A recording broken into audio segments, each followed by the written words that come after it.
Hello, नमस्कार दोस्तों। आज की वीडियो में सभी का स्वागत है। आज हम इंडियन पॉलिटी कंप्लीट एमक्यूज के रूप में क्वेश्चंस को सॉल्व करेंगे।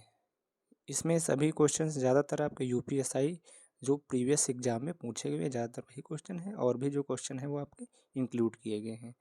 ठीक, जैसा आपको लगे वीडियो आप ज़रूर बताइएगा कमेंट के रूप में। हाँ, सबसे पहले पहला क्वेश्चन, भारत में ईस्ट इंडिया कंपनी के व्यापार एकाधिकार को समाप्त करने के लिए किस अधिनियम का गठन किया गया था? तो आपका 1813 का चार्टर अधिनियम एक्ट, 1813 का चार्टर अधिनियम एक्ट। नंबर 2, निम्न में से किस अधिनियम को मांटक्यू चेम्सफोर्ड सुधार के नाम से जाना जाता है? तो मांटक्यू चेम्सफोर्ड भारत सरकार अधिनियम 1919, भारत सरकार अधिनियम 1919 को जाना जाता है मांटक्यू चेम्सफोर्ड सुधार। 1919 के भारतीय परिषद अधिनियम को किस के रूप में जाना जाता है? 1919 के भारत परिषद अधिनियम को किस रूप में जाना जाता है? तो आपका क्रिप्स मिशन मार्ले मिंटो सुधार, मार्ले मिंटो सुधार के नाम से जाना जाता है। हाँ, 1909 वाले को मार्लो मिंटो सुधार और 1919 वाले को मांटक्यू चेम्सफोर्ड सुधार। और 1800 ईस्ट इंडिया कंपनी एकाधिकार कब हुआ था? 1813 में हुआ था। हाँ, आगे देखते हैं।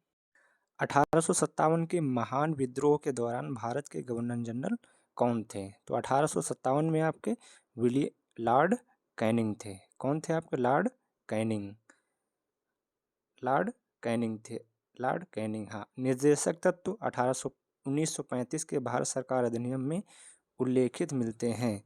तो आपका निर्देशों के साधन के रूप में, निर्देशों के साधन के रूप में ब्रिटिश ईस्ट कंपनी द्वारा विधवा विधवा पुनर्विवाह अधिनियम किस वर्ष पारित किया गया था?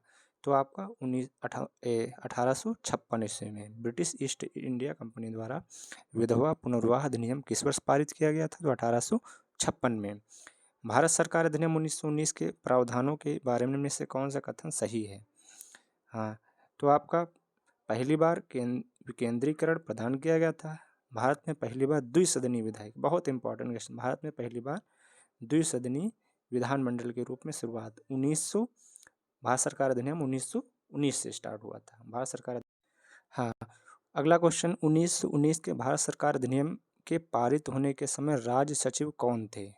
तो राज्य सचिव आपके एडविन मॉन्टग्यू थे। कौन थे? एडविन मॉन्टग्यू, एडविन मॉन्टग्यू थे आपके। अगला क्वेश्चन देख लेते हैं। ब्रिटिश संसद के किस अधिनियम ने ईस्ट इंडिया कंपनी की शक्तियों को ब्रिटिश क्राउन को स्थानांतरित कर दिया गया था?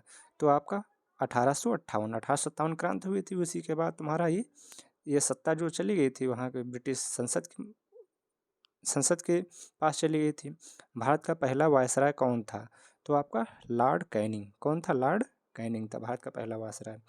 ब्रिटिश संसद के किस अधिनियम ने सिविल सेवकों के चयन और भर्ती के लिए खुली प्रतियोगिता प्रणाली शुरू की? तो खुली प्रतियोगिता प्रणाली आपका 1853 का चार्टर अधिनियम, 1853 का चार्टर अधिनियम। मार्लो मिंटो सुधार वर्ष अभी बताया था, मार्लो मिंटो सुधार वर्ष तो आपका 1909 में, 1909 में द्विसदनीय विधायिका का आपका 1919 वाले में चालू हुई थी। अगला देखते हैं, भारत में अंग्रेजी शिक्षा के मैग्ना कार्टा के रूप में किसे जाना जाता है? तो आपका हाँ, वुड का डिस्पैच आयोग, वुड का डिस्पैच आयोग। हाँ, शिक्षा के लिए कौन सा आता है? वुड का डिस्पैच आयोग भारत में शिक्षा का मैग्ना कार्टा के रूप में जाना जाता है। अगला, निम्न में से किसने ब्रिटिश और भारतीय न्यायाधीशों के बीच समानता की मांग की थी? तो मैकाले नहीं किए थे, न कॉर्नवालिस न वुड का आदेश, यानी कि इल्बर्ट बिल। हाँ, मैकाले आपका इल्बर्ट बिल ने किया था। किसने? इल्बर्ट बिल ने। अगला क्वेश्चन, भारतीय स्वतंत्रता अधिनियम 1947 के संदर्भ में निम्न में से कौन सा वक्तव्य सही है? हाँ, कौन सा वक्तव्य सही है? तो आपका यह एक यूनाइटेड किंगडम के संसद का एक अधिनियम था, तो ये आपका ये सही है आपका। इस अधिनियम का एक प्रमुख प्रावधान था, ब्रिटिश भारत को 15 अगस्त 1947 में 2 नए एवं पूर्णतः संप्रभुता संपन्न अधिराज्य भारत एवं पाकिस्तान के रूप में भारत करने के दोनों सही हैं यहाँ पर। अगला देखते हैं, ने पहली बार देश में प्रत्यक्ष चुनाव की शुरुआत की। इसके द्वारा कुछ सीमित लोगों को उनकी संपत्ति कर अथवा शिक्षा के आधार पर मताधिकार दिया गया था। तो आपका भारत सरकार अधिनियम 1919, इसमें द्विसदनीय विधायिका भी स्टार्ट हुई थी। भारत सरकार अधिनियम 1919। उसके बाद अगला क्वेश्चन देख लेते हैं। ब्रिटिश ईस्ट इंडिया कंपनी के परिसमापन और ब्रिटिश क्राउन को उनके कार्यों के हस्तांतरण के लिए कौन सा अधिनियम लाया गया था? तो आपका भारत सरकार अधिनियम 1858। भारत सरकार अधिनियम 1858 लाया गया था। जब भारत सरकार अधिनियम 1935 अधिनियमित किया गया था तब भारत का गवर्नर जनरल कौन था? तो आपका लॉर्ड विलिंगटन था। कौन था 1935 में? 1935 में आपका विलिंगटन था। उसके बाद आपका लिनलिथगो आ गया था 1935 में आपका, हाँ, लॉर्ड विलिंगटन। अगला देखते हैं। 1940 में ब्रिटिश सरकार द्वारा बनाया गया एक प्रस्ताव था जिसमें अधिक भारतीयों को शामिल करने के लिए भारत के वायसराय की कार्यकारी परिषद के विस्तार का और अपने स्वयं के संविधान को तैयार करने के लिए भारतीयों के अधिकार की मान्यता का वादा किया गया था। तो आपका अगस्त प्रस्ताव आया था 1940 में। हाँ, तो वही है तुम्हारा। अगला क्वेश्चन देख। भारत का संविधान सभा द्वारा प्रारूपित किया गया था और 16 मई 1946 को कैबिनेट मिशन प्लान के अंतर्गत इसे कार्यान्वित किया गया था। संविधान सभा के सदस्यों का चयन प्रादेशिक असेंबलियों द्वारा अनुपातिक प्रतिनिधित्व प्रणाली के एकल हस्तांतरणीय मत द्वारा किया गया था। उस समय संविधान के सदस्यों को, यानी संविधान कुल सदस्यों की संख्या पूछ रहा है आपका, तो कितनी थी आपकी? हाँ, 389। कितनी थी आपकी? 389 थी आपकी। अगला क्वेश्चन देख लेते हैं लास्ट। निम्न में से भारत के लिए यूनाइटेड किंगडम कैबिनेट मिशन 1946 के सदस्य कौन थे? तो आपका पैथिक लॉरेंस थे, स्टेफोर्ड क्रिप्स से और एवी अलेक्जेंडर थे। हाँ, तो ये आपके PQ, हाँ ये आपके PQR तीनों थे आपके यहाँ पर। अगला देखते हैं। भारत में निम्न में से कौन सर्वोच्च है? तो भारत में ना तो उच्च न्यायालय से, ना तो संसद सर्वोच्च है, ना तो प्रधानमंत्री नहीं, संविधान सर्वोच्च है। भारत में कौन सा सर्वोच्च है? तो आपका संविधान। 13 दिसंबर 1946 को संविधान सभा में ऐतिहासिक उद्देश्य संकल्प को किसने पारित किया था? तो जवाहरलाल नेहरू ने। यानी कि 11 दिसंबर को पहली बैठक हुई थी दिल्ली के असेंबली पुस्तकालय चैम्बर हाउस में। हाँ, पहले दिन उसके बाद 13 को दूसरी हुई थी जिसमें पंडित जवाहरलाल नेहरू ने, हाँ, उद्देश्य प्रस्ताव पास किया था। उसके बाद देखते हैं भारतीय संविधान में धर्मनिरपेक्ष शब्द किस वर्ष जोड़ा गया? तो धर्मनिरपेक्ष शब्द आपका 1976 में जोड़ा गया। 1976 में 3 शब्द जोड़े, यानी कि 42वें संविधान संशोधन 1976 में, हाँ 1976 में 3 शब्द जोड़े गए। सपा मतलब कि समाजवादी, पंथनिरपेक्ष और अखंडता। याद कर सकते लॉजिक से। सपा यानी समाजवादी, पंथनिरपेक्ष, अखंडता 42वें संविधान संशोधन 1976 में जोड़े गए थे। अगला देखते हैं चौथा क्वेश्चन। भारतीय संविधान के अनुच्छेद 14 में कानून के समक्ष समानता की अवधारणा ली गई है। तो आपका, हाँ, तो आपका कानून के समक्ष समानता कहाँ से ली गई? तो आपका ब्रिटिश से ली गई। कहाँ से? ब्रिटेन से ली गई। कानून के समक्ष समानता, कानून का समान संरक्षण, समान वाला USA से लिया गया है, और ये तुम्हारा समक्ष समानता तो आपका ब्रिटिश से ली गई है।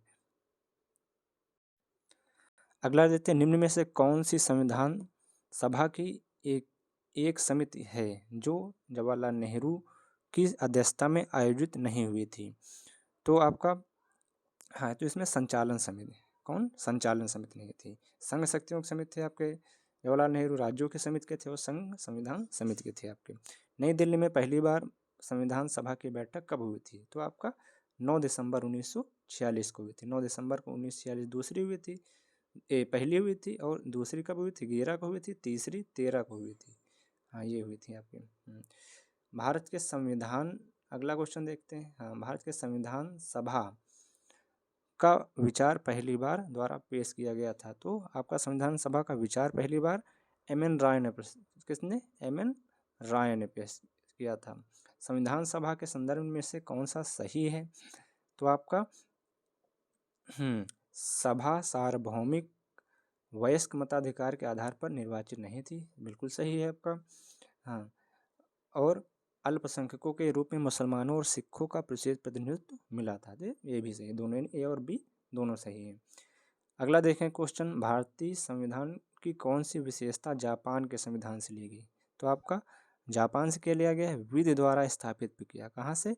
विधि द्वारा स्थापित विधि। विधि कहाँ से? जापान। हाँ, एक प्रकार से मतलब जब हम पान खाते हैं तो कोई मतलब अपने को स्थापित करते हैं कि हम राजा हैं महाराजा हैं, तो विधि द्वारा स्थापित प्रक्रिया कहाँ से? जापान से। हाँ, अगला क्वेश्चन देखते हैं।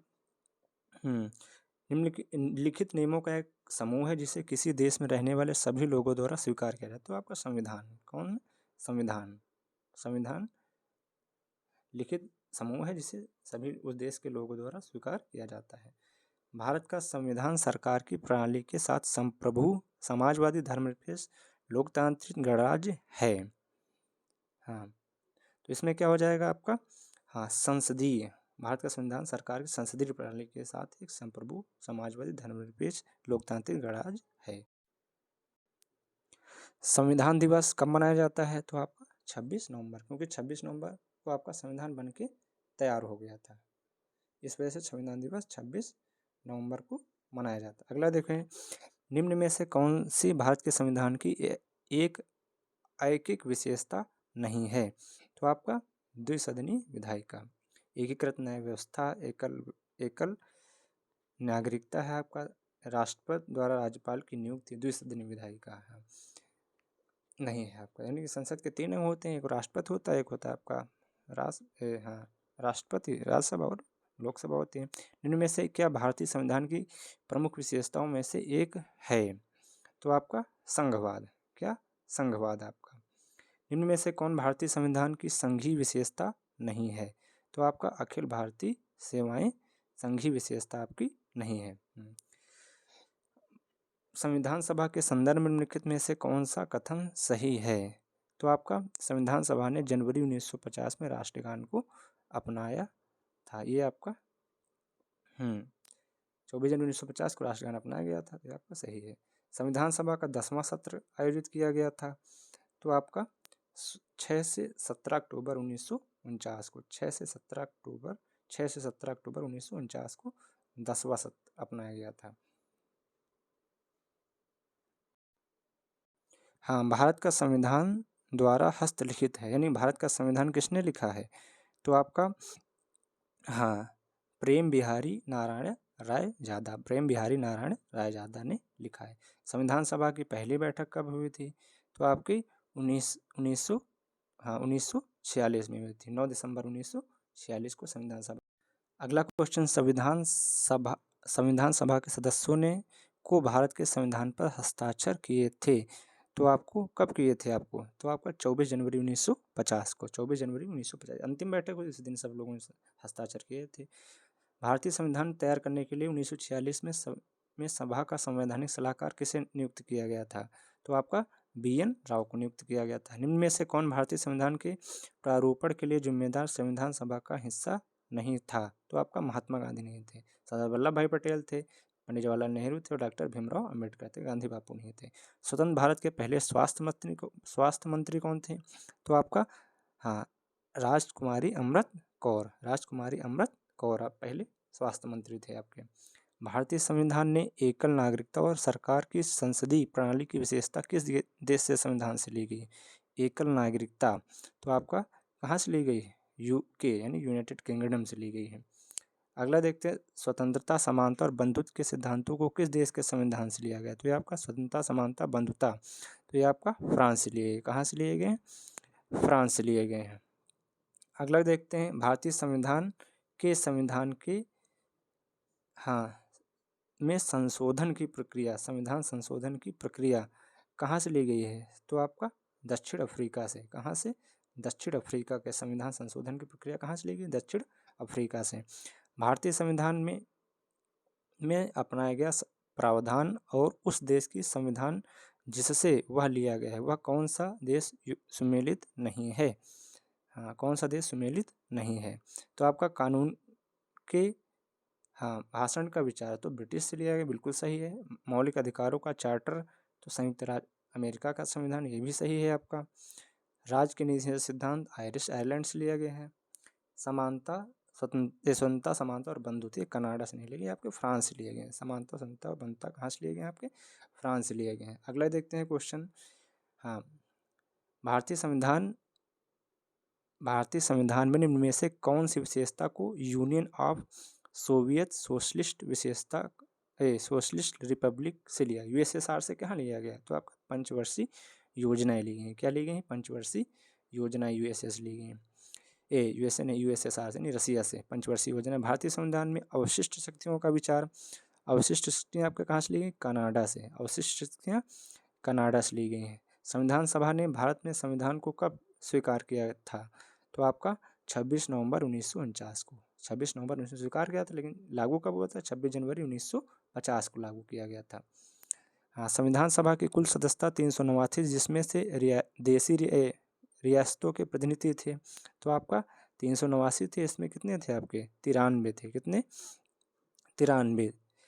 हाँ, 93 आपकी देशी रियासतें थीं। भारत के संविधान में राज्य के निर्देशक सिद्धांतों को राज्य के डीपीएसपी कहाँ से लिए गए हैं? तो आपका आयरलैंड से। कहाँ से? डीपीएसपी आयरलैंड से। भारत के संविधान में के द्वारा किस प्रकार की नागरिकता प्रदान की जाती है? तो आपकी एकल नागरिकता। ये कहाँ से ली गई? ब्रिटेन से ली गई। स्वतंत्रता, समानता, बंधुत्व, ये कहाँ से लिया गया है? ये आपका फ्रांस से लिया गया है। अगला, भारत के संविधान, हाँ, भारत के संविधान में सदन समिति के अध्यक्ष कौन थे? तो आपका, हाँ, सदन समिति के अध्यक्ष तो पट्टाभी सीता रमैया थे। कौन थे आपके? पट्टाभी सीता रमैया थे। भारत के संविधान में वाली महिलाएं कितनी थी? तो आपकी महिलाएं टोटल आपकी 15 महिलाएं थी। कितनी? 15 महिलाएं थी आपके भारतीय संविधान में। भारतीय संविधान में कौन सी विशेषता देश में सरकार के एक से अधिक स्तरों के अस्तित्व का उल्लेख करती है? तो आपका संघवाद। कौन सा? संघवाद।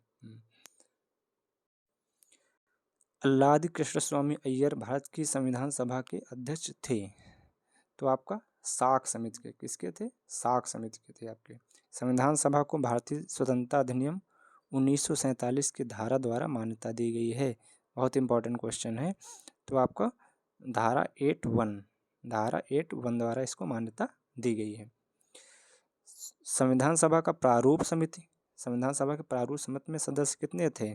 तो आपकी 7 सदस्य। कितने? प्रारूप समिति में टोटल 7 सदस्य थे। जीवी मौलंकर भारत की संविधान सभा के अध्यक्ष थे। तो आपके किसके थे आपके? हाँ, कार्यकारिणी संबंधी समिति के अध्यक्ष थे आपके। भारत की संविधान सभा में मौलिक अधिकारों, अल्पसंख्यकों एवं जनजाति व बहिष्कृत क्षेत्रों में संबंधित सलाहकार समिति के अध्यक्ष थे। हाँ, तो आपके, हाँ, वल्लभ भाई पटेल। हाँ, अल्पसंख्यकों व जनजाति बहिष्कृत क्षेत्रों के संबंधित सलाहकार कौन थे? तो वल्लभ भाई पटेल थे। भारत के संविधान की संवर्ती सूची को अवधारणा कहाँ से ली गई है? तो आपकी ऑस्ट्रेलिया से। संवर्ती सूची ऑस्ट्रेलिया से ली गई। एकल नागरिकता आपकी ब्रिटेन से हो गई। हाँ, हाँ, अगला क्वेश्चन देखते हैं। 26 नवंबर 1949 को गृहीत मूल भारतीय संविधान की प्रस्तावना में निम्नलिखित में से किस शब्द का उल्लेख नहीं था? तो आपका, हाँ, गणराज्य था, स्वतंत्रता था, और हाँ, गणतंत्र था, धर्मनिरपेक्ष नहीं था। भारतीय संविधान की प्रस्तावना में प्रयुक्त निम्नलिखित में से किस शब्द पद का अर्थ है विशेषाधिकार का अभाव है? तो विशेषाधिकार का अभाव किस उसमें है? तो आपका समानता में है। किसमें? समानता। भारतीय संविधान की उद्देशिका में अब तक कितनी बार संशोधन किया जा चुका है? तो आपका एक बार किया जा चुका है। संशोधन 42वां संविधान संशोधन 1976 में जोड़ा गया था तुम्हारा सपा, हाँ, समाजवादी, पंथ निरपेक्ष और अखंडता।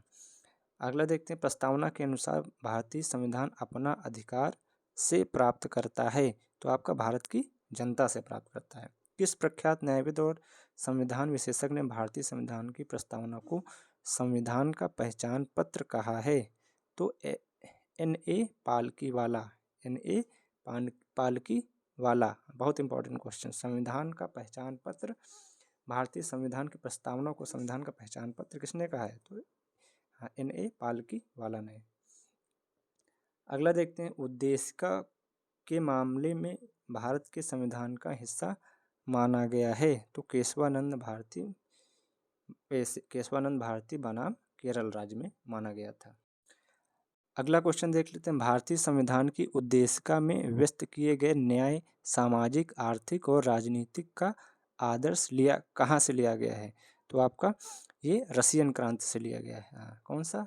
न्याय, सामाजिक, आर्थिक और राजनीतिक आदर्श रसिया से लिया गया। भारतीय संविधान के प्रस्तावना में निम्न से किस मुख्य शब्द का उल्लेख भारत के सभी लोगों के बीच भाईचारे की भावना को प्राप्त करना है? तो आपका कहाँ से लिया? बंधुता। बंधुता नहीं, भाईचारा, बंधुता आपस में। भारतीय संविधान की प्रस्तावना के पाठ में परिवर्तन करने वाले संवैधानिक संशोधन अधिनियम का नाम क्या है? तो आपका 42वां संविधान संशोधन 1976 द्वारा, जिसमें जोड़ा नहीं गया था आपका सपा यानी समाजवादी, पंथनिरपेक्ष और अखंडता जोड़ा गया था। हाँ, अगला देख लेते हैं। 42वें संविधान संशोधन अधिनियम 1976 में से कौन से 3 शब्दों का? समाजवादी, पंथनिरपेक्ष और अखंडता। समाजवादी, धर्मनिरपेक्ष और अखंडता। कहीं धर्मनिरपेक्ष लिखा होता है, कहीं पंथनिरपेक्ष लिखा होता है। तो आपका हाँ, अगला देख लेते हैं। हमारी प्रस्तावना में स्वतंत्रता, बंधुता और स्वतंत्रता, समानता और बंधुता के आदर्श कहाँ से लिए गए हैं? तो आपकी फ्रांसीसी। स्वतंत्रता, समानता, बंधुत्व कहाँ से लिया गया है? आपका फ्रांसीसी क्रांति से लिया गया है। संविधान सभा के सदस्य का नाम बताइए जिन्होंने कहा कि हमारे संविधान की प्रस्तावना में उन बातों को अभिव्यक्त किया गया है जिनके बारे में हमने सोचा था या इतने लंबे समय से जिनका सपना देखा था। तो ये कहाँ से? तो किसने देखा था सपना अपना? सर अल्लाद कृष्णस्वामी अय्यर ने। सर अल्लाद कृष्णस्वामी अय्यर ने। प्रस्तावना को संविधान की राजनीतिक कुंडली। प्रस्तावना को संविधान की राजनीतिक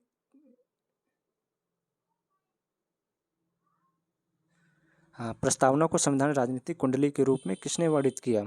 तो के.एम. मुंशी ने। किसने? के.एम. मुंशी ने। निम्न में से किस मामले में भारत के सर्वोच्च न्यायालय ने माना कि उद्देश्य का संविधान का हिस्सा नहीं है? तो आपका बेरुवादी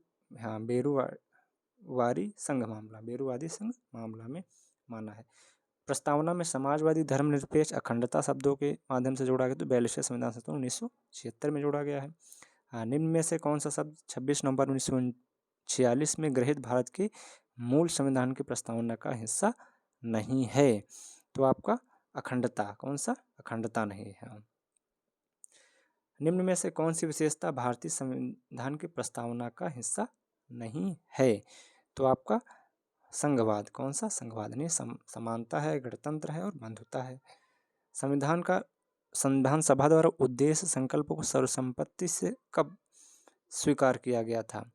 तो आपका 22 जनवरी 1949 को। 22 जनवरी 1949 को स्वीकार किया गया था। अगला देख लेते हैं। भारतीय संविधान की प्रस्तावना में निम्नलिखित में से किस मूल शब्द का उपयोग यह दर्शाने के लिए किया गया है कि भारत में एक राष्ट्र का निर्वाचित प्रमुख होता है? तो आपका गणराज्य में। किसमें? गणराज्य में। निम्न में से भारतीय संविधान की प्रस्तावना में उल्लेखित नहीं है?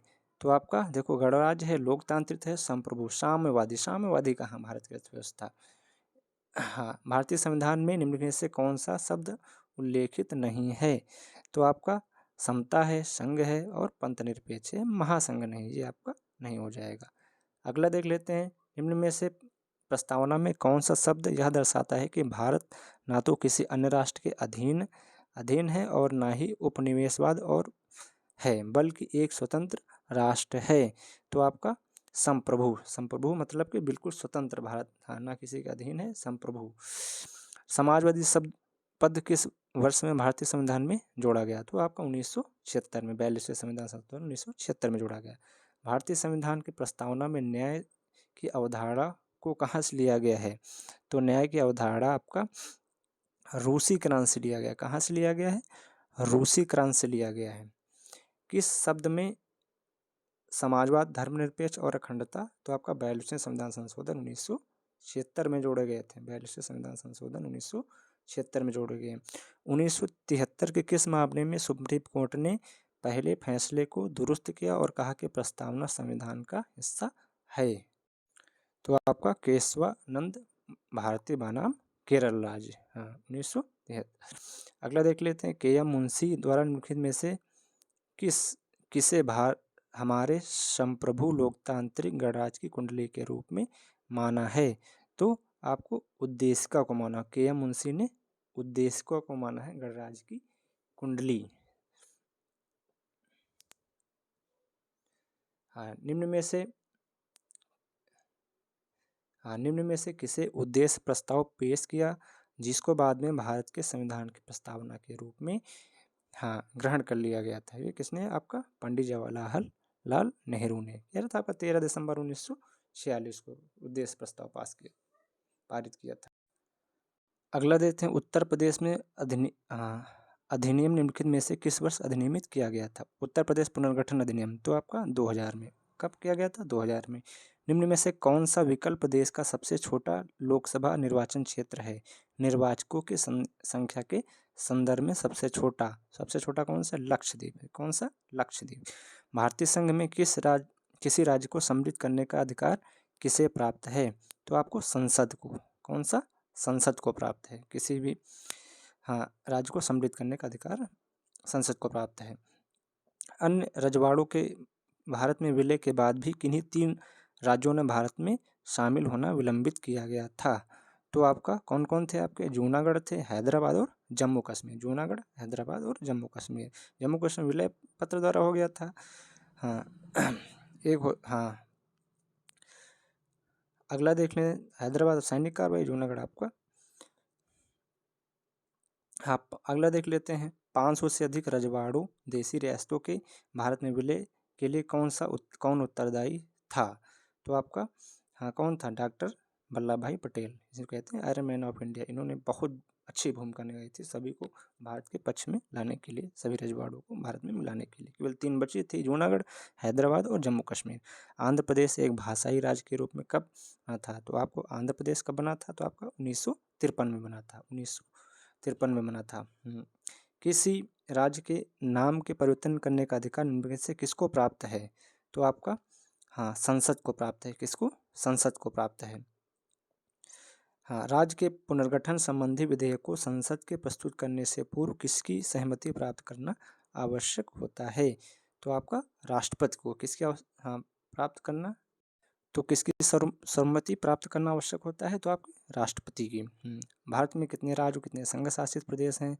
तो आपका 8 और 28 और 8, 28 राज्य हैं और 8 केंद्र शासित प्रदेश हैं। राज्य पुनर्गठन अधिनियम कब पारित किया गया? तो 1956 में पारित किया गया था। 1956 में। राज्य पुनर्गठन अधिनियम 1956 के पश्चात राज्य और संघ शासित प्रदेशों की संख्या कितनी थी? 1956 जब पारित हुआ तो उसमें पहली बार कितने बनाए गए थे, ये पूछ रहा है। तो आपका 14 और 6। मूल संविधान में राज्यों को कितने वर्गों में रखा गया था? तो आपका 4 वर्गों में। कितने वर्गों में? 4 वर्गों में। निम्नलिखित में से कौन सा संघ शासित प्रदेश नहीं है?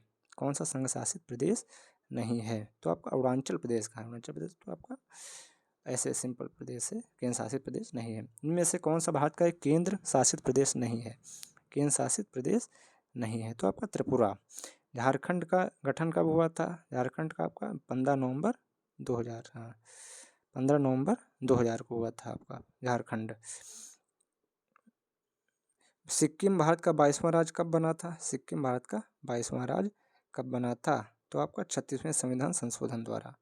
अगला देख लेते हैं, किस वर्ष गोवा सहित अन्य पुर्तगाली वस्तुओं को भारतीय संघ का राज्य क्षेत्र बना दिया गया था? तो आपका 1961 में। कब बनाया गया था? 1961 में बनाया गया था। निम्न में से किस वर्ष सिक्किम को पूर्ण राज्य का दर्जा दिया गया था? तो आपको 1975 में। कब दिया गया था? 1975 में दिया गया था। हरियाणा कब राज्य बना था? हरियाणा कब राज्य बना था? तो आपका 1 नवंबर 1966 को। 1 नवंबर 1966 को बना था। राज्यों के सीमा क्षेत्र में वृद्धि, किसी कमी, नाम परिवर्तन से संबंधित विधेयक पर निम्न में से किसकी पूर्व मंजूरी आवश्यक होती है? तो पूर्व मंजूरी सबसे पहले राष्ट्रपति को आवश्यक है। किसकी? राष्ट्रपति की। 2 जून 2014 को औपचारिक रूप से नए राज्य के रूप में निर्माण किसका हुआ था? तो आपका तेलंगाना को। 2 जून 2014 को सबसे लार्जेस्ट बना है, तेलंगाना बना है। यदि कोई व्यक्ति वित्तीय वर्ष दिन या उससे अधिक बाहर दिनों के लिए भारत में रहता है तो उसे निवासी माना जाएगा। यानी 182 दिन या उससे अधिक दिन भारत में रह रहे हो तो भारत का निवासी माना जाएगा। भारतीय संविधान के किस भाग में किन अनुच्छेदों में नागरिकता संबंधी प्रावधान उल्लेख किया गया? तो आपका भाग 2 में आर्टिकल 5 से 11। इसमें मान लो कि राग संघ क्षेत्र हो गया आपका, 12 से 35 में आपका मौलिक अधिकार हो गए, 36 से 51 पर डीपीएसपी। हाँ, डीपीएसपी। हाँ, उसके बाद अगला देख लेते हैं, इनमें से कथनों पर विचार कीजिए। हाँ, सबसे पहला है भारत में गहरी नागरिकता प्रावधान, बिल्कुल सही है। संसद को नागरिकता से संबंधित कानून बनाने का अधिकार है, तो बिल्कुल सही है। एकल नागरिकता प्रावधान ब्रिटेन से लिया गया है, ये भी सही है, कि इसमें तीनों सही हैं आपके। हाँ, अगला देख लेते हैं, किस अनुच्छेद के तहत संसद को नागरिकता के संबंध में कानून बनाने का अधिकार प्रदान किया गया है? तो आपका आर्टिकल 11 के तहत, आर्टिकल 11 के तहत नागरिकता संबंधी कानून, हाँ, संसद बना सकती है आर्टिकल 11 के तहत। हाँ, अगला देख लेते हैं, भारत की नागरिकता प्राप्त की जा सकती है? तो आपके जन्म से, वंशानुक्रम से, देशीकरण से, तो इन सब से प्राप्त की जा सकती है। भारतीय नागरिकता नहीं प्राप्त की जा सकती है, तो आपका जन्म द्वारा प्राप्त किया जा सकती है, देशीकरण द्वारा, किसी भूभाग के सम्मेलन द्वारा, बैंक में धन जमा से कहाँ प्राप्त हुई जी तुम्हारा नागरिकता। अगला देख लेते हैं, कितने वर्षों तक लगातार बाहर विदेश में रहने पर नागरिकता समाप्त हो जाती है? तो आपका 7 वर्ष तक, 7 वर्ष बाहर विदेश में रह रहे हो तो आपकी नागरिकता समाप्त हो जाएगी। अगला देखते हैं, हाँ, किसी व्यक्ति को नागरिकता से वंचित नहीं किया जा सकता है? तो आपका, हाँ, निर्वाचन के दौरान नहीं वंचित किया जा सकता है, आपातकाल के दौरान नहीं किया जा सकता, और युद्ध के दौरान किसी को नागरिकता से वंचित नहीं किया जा सकता है। नागरिकता प्राप्त करने के लिए शर्तों में निर्धारित करने वाला सक्षम निकाय कौन सा है? तो आपका संसद। कौन सा? संसद। किस देश में दोहरी नागरिकता का सिद्धांत हाँ, स्वीकार किया गया है? तो आपका यूएसए में। कहाँ पर? यूएसए में दोहरी नागरिकता। हाँ, भारतीय संविधान निम्नलिखित में से कौन सी नागरिकता प्रदान करता है? तो आपकी एकल नागरिकता कहाँ से ली गई है? ब्रिटेन से ली गई है। नागरिक बनने की निम्नलिखित शर्तों में से एक आवश्यक शर्त है? तो आपका राज्य की सदस्यता। क्या? राज्य की सदस्यता। भारत में एकल नागरिकता अवधारणा अपनाई गई है? तो आपका इंग्लैंड से। कहाँ से? इंग्लैंड से। निम्नलिखित में से किस विधियों द्वारा प्राप्त की जाती है नागरिकता? निम्नलिखित से किन विधियों द्वारा प्राप्त की जाती है? तो आपका जन्म द्वारा प्राप्त कर सकते हो, वंशानुक्रम द्वारा, पंजीकरण द्वारा, अनुरोध द्वारा। कहाँ से प्राप्त हुई है तुम्हारा? यानी सी ABC द्वारा प्राप्त हुई है। इनमें से किस स्थिति में किसी भारतीय व्यक्ति की भारतीय नागरिकता समाप्त हो सकती है? तो मान लो त्यागने पर, त्याग दे रहे हो, किसी दूसरी नागरिकता ग्रहण कर लो और वंचित कर दिए, मान लो गवर्नमेंट तुमको वंचित कर दिए, तब भी तुम्हारी नागरिकता छिन जाएगी।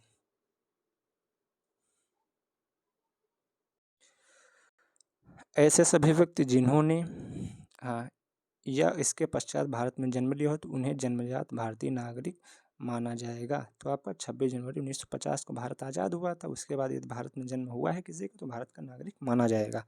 1955 के नागरिकता अधिनियम में भारतीय नागरिकता प्राप्त करने के लिए निम्नलिखित में से किन माध्यमों का उल्लेख किया गया है?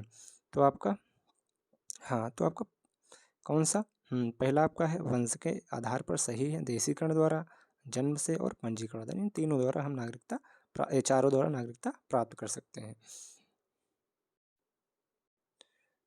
हाँ, निम्न में से कौन सा भारत के नागरिकों का विशिष्ट अधिकार है?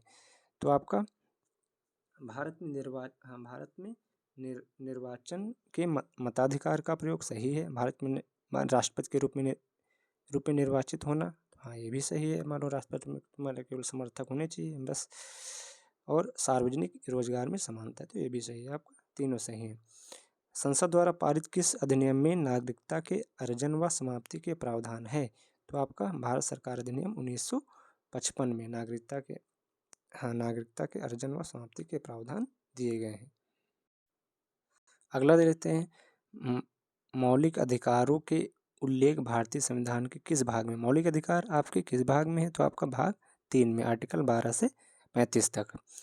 हाँ, भारतीय संविधान के किस भाग का भारत का मैग्ना कार्टा किसको कहा जाता है? तो आपको भाग 3 को कहा जाता है। भाग 3 को मैग्ना कार्टा कहा जाता है। ठीक, भारतीय संविधान के निर्माताओं द्वारा मौलिक अधिकारों के विचार को कहाँ से लिया गया है?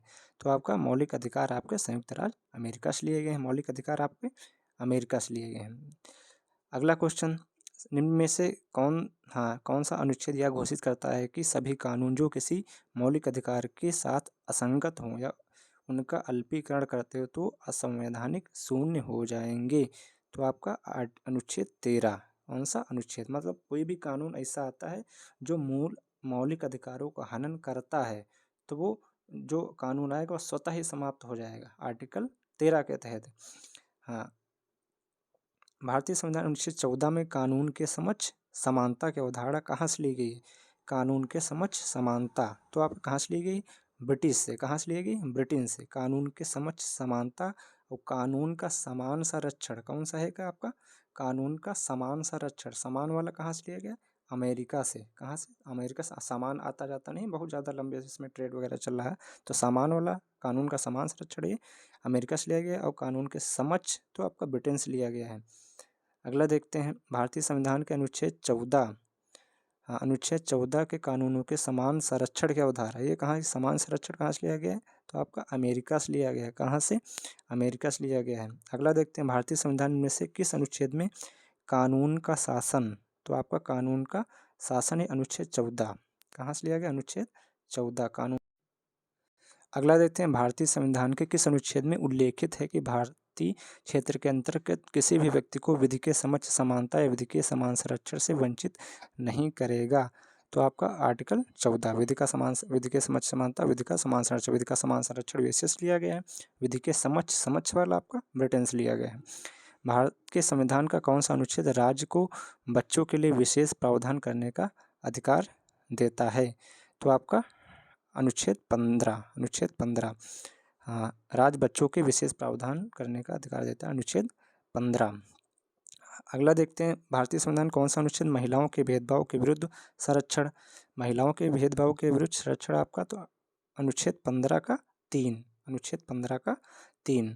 भारत के संविधान के अनुच्छेद राज्य को अनुसूचित जाति के उन्नति के लिए विशेष प्रावधान, तो आपका SC, अनुसूचित जाति SC के लिए आपका विशेष प्रावधान कौन से आर्टिकल में है? तो आपका आर्टिकल 15 का 4। ये बहुत इंपॉर्टेंट है। 15 के जो पार्ट हैं, 15 के 4 में SC ST हो गया, 15 के 2 में आपका महिलाओं के भेदभाव हो गए। अगला देखते हैं, भारतीय संविधान का कौन सा अनुच्छेद सार्वजनिक रोजगार के अवसरों की समानता, रोजगार वही मान लो समान वही तुम्हारा रोजगार में समानता तो आपका किस में दी गई है? तो आपका आर्टिकल 16 में। अस्पृश्यता का अंतर यानी कि छुआछूत आर्टिकल 17। अस्पृश्यता का अंतर कैसे किस उसमें किया गया है? तो आर्टिकल 17 में किया गया है, 13 नंबर। अगला देख लेते हैं, किसी भारतीय संविधान का कौन सा अनुच्छेद राज्य को किसी नागरिक या विदेशी को किसी भी प्रकार की उपाधि, सैन्य या शैक्षणिक विशिष्टता को छोड़कर से सम्मानित करने से रोकता है? तो कौन सा रोकता है? आर्टिकल 18 रोकता है। कौन सा आर्टिकल रोकता है? आर्टिकल 18 रोकता है। उपाधियां किस आर्टिकल में है? आपके 18 में है। अगला देख लेते हैं, भारतीय संविधान में से कौन से अनुच्छेद स्वतंत्रता के अधिकार से संबंधित है? स्वतंत्रता आपका 19 से 22 स्वतंत्रता है आपका। भारतीय संविधान के अनुच्छेद 19 में निम्नलिखित में से किस मौलिक अधिकार का उल्लेख नहीं है? अनुच्छेद 19 में मौलिक अधिकार का उल्लेख नहीं है। तो आपका संगठन और संघ बनाने की स्वतंत्रता और जीवन और व्यक्ति स्वतंत्रता का अधिकार, ये कहाँ है आपकी? भारत के क्षेत्र में स्वतंत्र रूप से आवागमन स्वतंत्रता है, वाक और अभिव्यक्ति स्वतंत्रता, बोलने की स्वतंत्रता है, तुम्हारे आने जाने की, संगठन बनाने की, निर्वासित करने की, व्यापार वाणिज्य करने की, आपकी ये सब कुछ समानताएं हैं। ये नहीं है तुम्हारा जीवन और व्यक्ति स्वतंत्रता का अधिकार। अगला देखते हैं, भारतीय संविधान के अनुच्छेद 19 में कितने प्रकार की स्वतंत्रता का प्रावधान किया गया है? बहुत इंपॉर्टेंट क्वेश्चन। तो आपका 6 प्रकार की स्वतंत्रता, कितने? 6 प्रकार की स्वतंत्रता दी गई है। भारतीय संविधान कौन सा अनुच्छेद बिना हथियार के शांतिपूर्ण रूप से एकत्रित होने के अधिकार से संबंधित है? तो आपका आर्टिकल 19 का बी नंबर, आर्टिकल 19 का बी नंबर। 19 के सभी आर्टिकल पढ़ लेना है, बहुत इंपॉर्टेंट है आपका। भारतीय संविधान में संपूर्ण भारत के किसी भी हिस्से में निवास करने और बसने की स्वतंत्रता किस में है? तो आर्टिकल 19 में है आपका। अगला देखते हैं, भारतीय संविधान कौन सा दोहरे दंड से विरुद्ध सुरक्षा प्रदान करता है? तो दोहरे दंड से विरुद्ध सुरक्षा प्रदान करता है, तो आर्टिकल 20। कौन सा? आर्टिकल 20। अगला देखते हैं, भारत के संविधान के तहत प्रदान करता है कि किसी भी अपराध के आरोपी व्यक्ति को खुद अपने ही खिलाफ गवाह बनने के लिए मजबूर नहीं किया जा सकता। हाँ, खुद के गवाह बनने का मजबूर नहीं किया जा सकता। आर्टिकल 20 का 3, खुद के लिए गवाह नहीं बन सकते हो। हाँ, आर्टिकल 20 का 3 नंबर, 20 का 3 नंबर, खुद के गवाह। कौन सा अनुच्छेद घोषित करता है कि किसी भी व्यक्ति को विधि द्वारा स्थापित प्रक्रिया के अतिरिक्त उसके जीवन और वैयक्तिक स्वतंत्रता के अधिकार से वंचित नहीं किया जा सकता है? तो आपका हाँ, अनुच्छेद 21, वही प्राण एवं दैहिक स्वतंत्रता आपका। अगला देखते हैं, त्वरित सुनवाई के अधिकार भारतीय संविधान के में से किस अनुच्छेद के तहत निहित है? तो आपका अनुच्छेद 21 के तहत। यहाँ प्राण पे आ जाएगा, तुरंत सुनवाई होगी।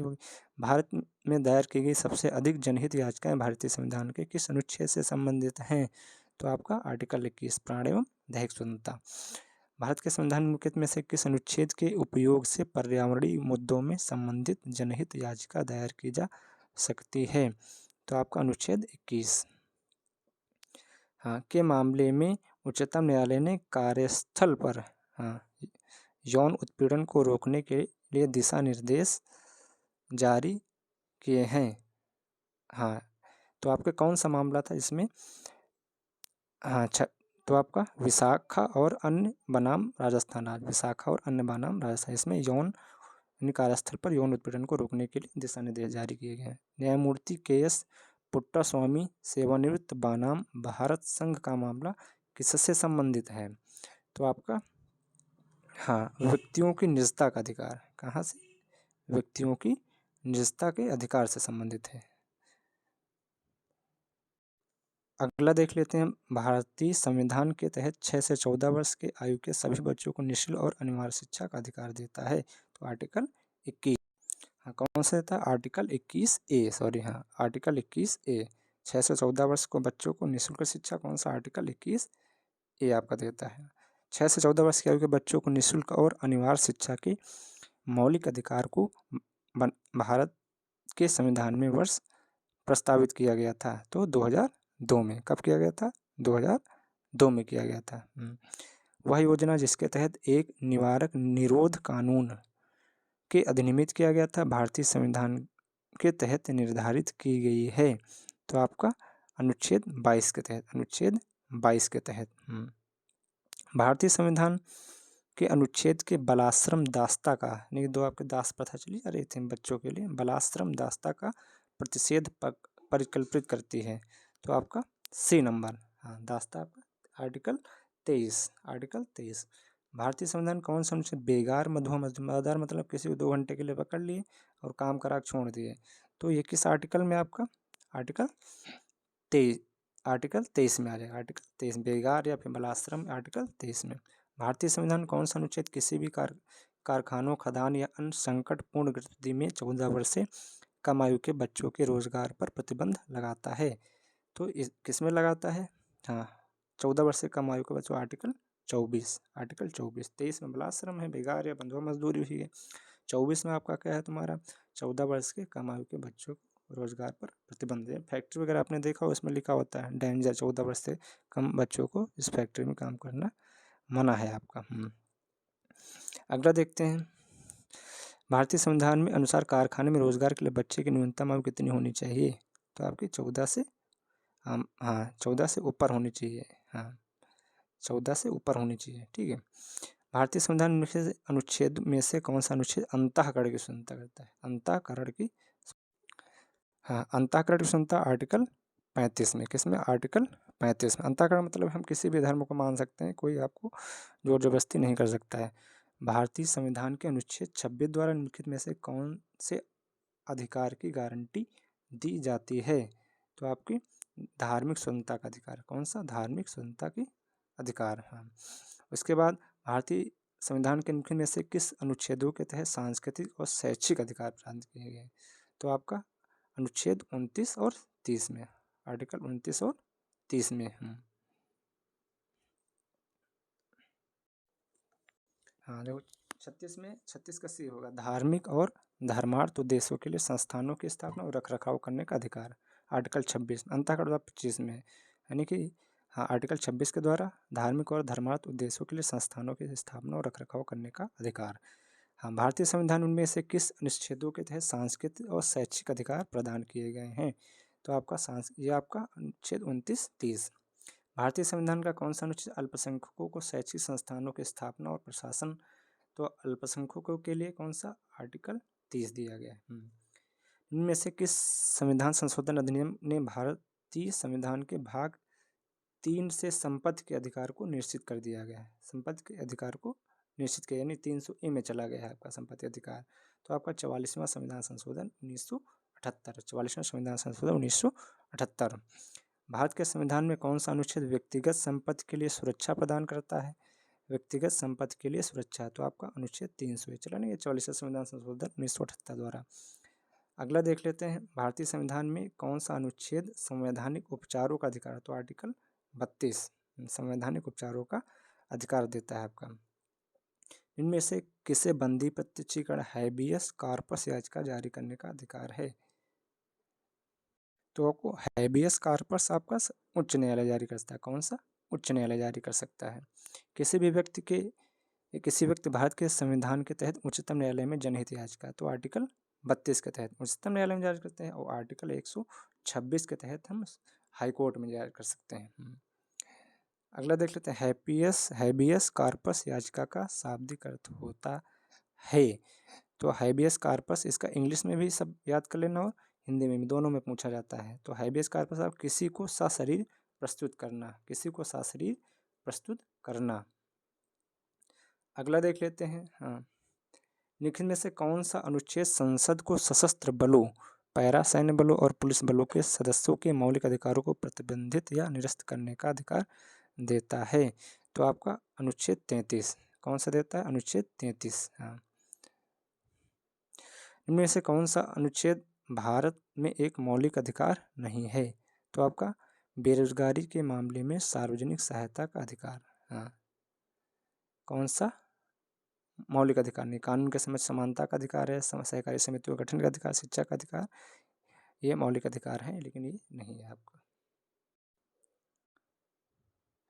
हाँ, राज्य के नीति निर्देशक तत्व भारतीय संविधान के उल्लेखित हैं। तो राज्य के नीति निर्देशक तत्व आपके आर्टिकल भाग 4 में, यानी आर्टिकल 36 से 51 तक है आपका, 36 से 51 तक है भाग 4 में। DPSP भारतीय संविधान में किस अनुच्छेद में राज्य के नीति निर्देशक तत्वों का उल्लेखित है? तो आर्टिकल 36 से 51। भारतीय संविधान में नीति निर्देशक तत्वों की अवधारणा कहाँ से लिए गए हैं?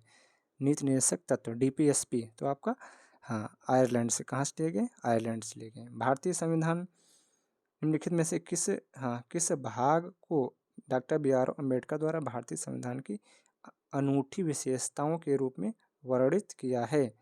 तो किसको किया है? भाग 4 को। भाग 4 को किया है, अनूठी विशेषताओं के रूप में वर्णित किया गया है। अगला देख लेते हैं, भारतीय संविधान में कौन सा अनुच्छेद राज्य को धन और उत्पादन के साधनों को जमा करने से रोकता है? तो आपका अनुच्छेद 39। कौन सा? आर्टिकल 39 रोकता है। भारतीय संविधान में कौन सा अनुच्छेद समान कार्य के लिए समान वेतन, समान कार्य के लिए, तो आपका समान कार्य के लिए समान वेतन, तो आपका आर्टिकल 39 का डी नंबर, 39 का डी नंबर के तहत भारत का संविधान राज्य की नीति को यह सुनिश्चित करने का निर्देश देता है कि बालकों और अल्पवय को शोषण से और नैतिक तथा आर्थिक परित्याग के खिलाफ संरक्षित किया जाए।